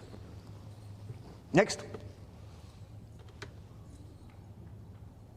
Is tshuva 100% on the person, or chas v'shalom if there are immediate family members involved in habayot or something crazy can that affect them? Well, I mean, it's the tshuva that a person does is certainly in his hands. He or she will decide whether they're going to listen to Hashem or go against Hashem.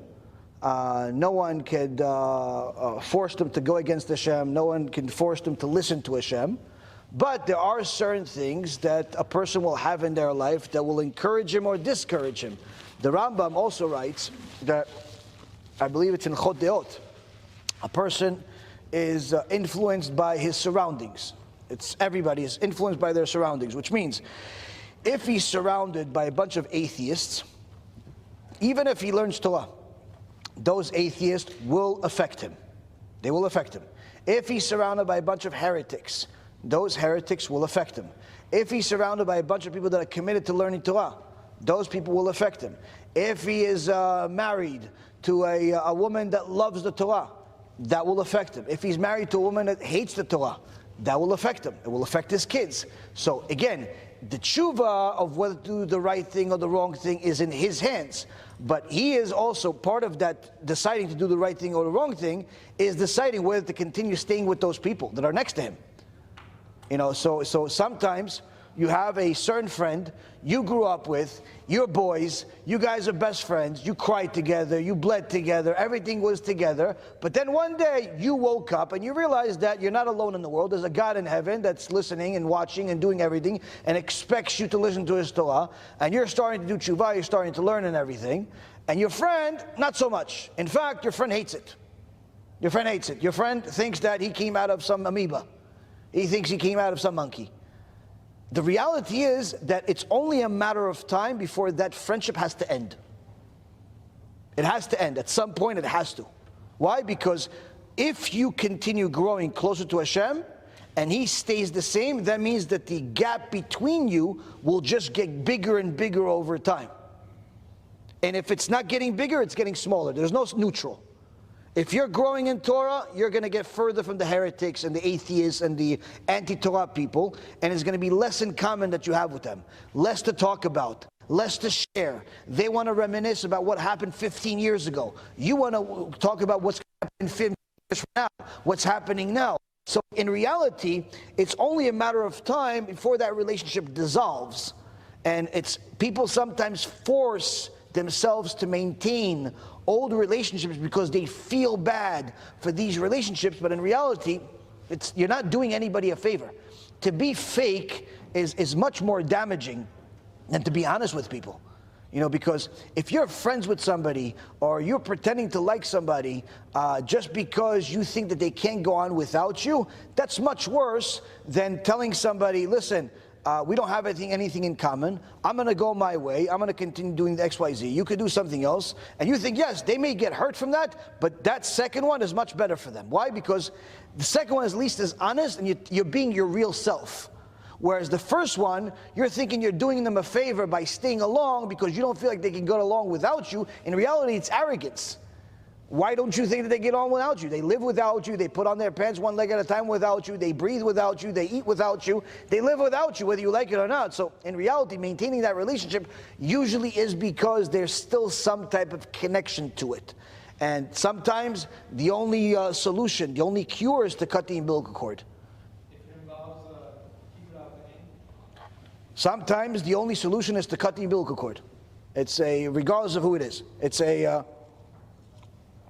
if the family, friends, or whoever is complimenting, supportive of your Torah learning and your religiosity and you growing closer to Hashem, surely you should maintain that relationship. If they are neutral, meaning they're not getting more religious, they're not getting less religious, they are simply not religious, but they respect you, they allow you to keep your Shabbat, they don't make fun of it, they are supportive, they tell you good job what you're doing and whatever, fine. Maintain that relationship. Hopefully over time you can get them to join you a little bit more than what they are right now. But if they're anti, meaning every time you see them, or they make fun of you, or they make fun of your kids, or they make fun of your wife, or anything like that, that relationship has to end yesterday. Because it will affect other people even more than it affects you. And many times, people maintain it because they think, no, I have to honor my parents. No, you have to honor your parents as long as they're acting like parents, not like they're acting like enemies. And it was recently a person that I spoke to, one of my Talmidim, where literally his parents, all they do is they make fun of him. And they tell him how ugly his kids are and how his wife is also not good. Why? Because they're all religious. So they make fun of his kids because they have peot, and they make fun of his wife because she wears a kisui rosh, and they make fun of him because he has a beard, and that's all they do. I asked him, why do you keep this relationship? He's like, oh, kibud avayim. I'm like, it's not kibud avayim. You're destroying your family. Your kids are going to possibly fall for becoming, to become secular because of this stuff. No, my kids go to yeshiva. Doesn't matter. That stuff hurts. It may not hurt you because you already have lived with it and there probably have been abusive your whole life. So you have a certain skin threshold that you can handle. But your kids can't handle that. Your wife can't handle that. So you have to understand that there are certain times the best solution is to distance yourself. Distance yourself and sometimes cut off altogether. There are certain people that I know, I simply don't want to be in a room with them. Ever. I don't want to talk to them. I don't want to be in a room with them. Simply, why? Because I know this person is destructive for my life. Sometimes it's my life personally, sometimes it's my wife, sometimes it's my kids, or whatever it is. No. Some people, I want to be there. I want to be part of their life. Why? Because I know that, maybe they're not where I would like for them to be and God would like for them to be. Needless to say, they should be, but they can be. They're still respectful. They're still good. Even if they're not religious, they still have some type of courtesy, some type of common sense and some type of respect. So those people, it's good. It's a mitzvah to help them do tshuva. But there are certain people that are literally like a little spiritual Hitler. They hate everything about Torah. Like, it doesn't matter. You can bring them Moses himself. Moses will tell him, listen, you see, these are the 10 commandments. God, you see, God's talking to him. See, he's talking to me right now. What do you guys think? You want to be religious? No, we don't believe in you. What do you mean? But I just showed you everything. It doesn't make a difference. They don't want to believe. Why? Because we just talked about it all night. There's a certain barrier that's between them and following what God says. And that's usually some type of a desire. It's a monetary desire, physical desire, something in between them. So if a person knows what that is, he should try to address that issue and not necessarily the person. Like, meaning if, let's say, for example, the person doesn't want to be religious because he's addicted to, just for hypothetically, he's addicted to baseball. He's addicted to baseball, and baseball is what's causing him to hate God. Obviously, it's a ridiculous example. I'm just giving you hypothetical examples. You have something in your mind. Instead of addressing his lack of belief in God and his lack of respect for the mitzvot and his lack of understanding of what it says in the Torah, you should address baseball. Meaning, try to get him to somehow distance himself from his commitment to baseball. Not necessarily separate, but distance a little bit. The further he is from baseball, the more room you're making for something else. The more room you're making for something. But that's a lot of work. Not everybody has that kind of time. If there was all the time in the world, you could literally make every single person do tshuva. But there isn't. And that's why today, for example, many times people tell me, listen, can you call my friend, my brother, my sister, my this, my that? They're off this. I can't. Why? Because there are so many people out there that don't need that extra work. Like, all I need to do is just send them a text message, or show them a shiur, and that's it. Finished. And their blood is just as red as your cousin and your brother and your sister. And the same time that I'll spend talking to this person, hopefully convincing him to do something that's going to take 2 hours, I convinced 300 people that don't require that work. So that's the thing. So you can't spend that kind of time with everybody. But if you have somebody that's really important to you, try to help them in some way. Try to give them some of these USBs, a book, something. Try to encourage them. But it requires a little bit of prayer, it requires a little bit of siyata dishmaya, it requires a little bit of extra effort, but surely it's possible. It's definitely possible. As long as they have a Jewish neshama, it's possible, but as long as they're not hurting you. And when I say you, always anytime I say you, think of you as a small little world. You means, if you have a spouse, that means you. She's part of you. You means your kids. You have kids, that's part of you. Okay, you is plural. Because it's sometimes that person that's a spiritual Hitler, that person is attacking, is abusive, is nasty, but it doesn't affect you. But it affects one of the other people as part of you.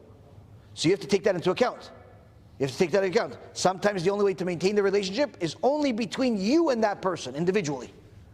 You can't bring your kids there anymore. Can't bring your wife there anymore because it can hurt the marriage. So you have to take all of that into account, and that's it. It's a battle all of us deal with in some way or another. A friend, a family, a brother, a sister. All of us have at least one person like that in our life that's like this tikkun, special tikkun of ours. My last suggestion would be, don't put all of your effort into this one person. Make that person one of your projects. let's say you have 10 people that you want to help, they should be one of those people. Not, they are all 10. They shouldn't be all 10. Like, all 10 shouldn't be difficult. You have a lot of, more easy ones. A regular guy doesn't know anything or knows a little bit, whatever, but they're not like NT. The NT people don't usually have more than one, because they require a lot. They require a lot of energy, and if you fail, it's very weakening. Like, it weakens you, because even though you have a strong belief, the failure already creates certain doubts within you. So sometimes it's better not to do anything. You have to also know yourself, how strong you are. But yeah, it's certainly a good thing to do when it's done the right way. Anything else? Okay. Whoever is interested in the USBs, the sponsorship, the raffle, all that stuff, you can give the information to one of the girls in the back. I'll be packing up my stuff and sitting over here. Anybody wants personal guidance or blessing or anything else, BeEzrat HaShem will do that. Thank you again for learning with me. We'll see each other again, BeEzrat HaShem, on the 27th of July, and we'll announce the winner of the raffle, I guess, now, and also on the 27th of July, we'll announce it also. You have the raffle thingy? Where's the ticket? Ticket. You want to announce the raffle? No? You want to announce the raffle? Okay, I got to do that too. I got to get a special raffle announcer. Like one of those people, like the boxing matches. Ladies and gentlemen, the winner of the raffle. Maybe we'll get that for the 27th. We'll get some guy. Okay. All right, let's see. All right. Okay, winner is 000193. 193. Chavod, Mazal Tov. See? You're on the roll already. See, we actually give prizes here.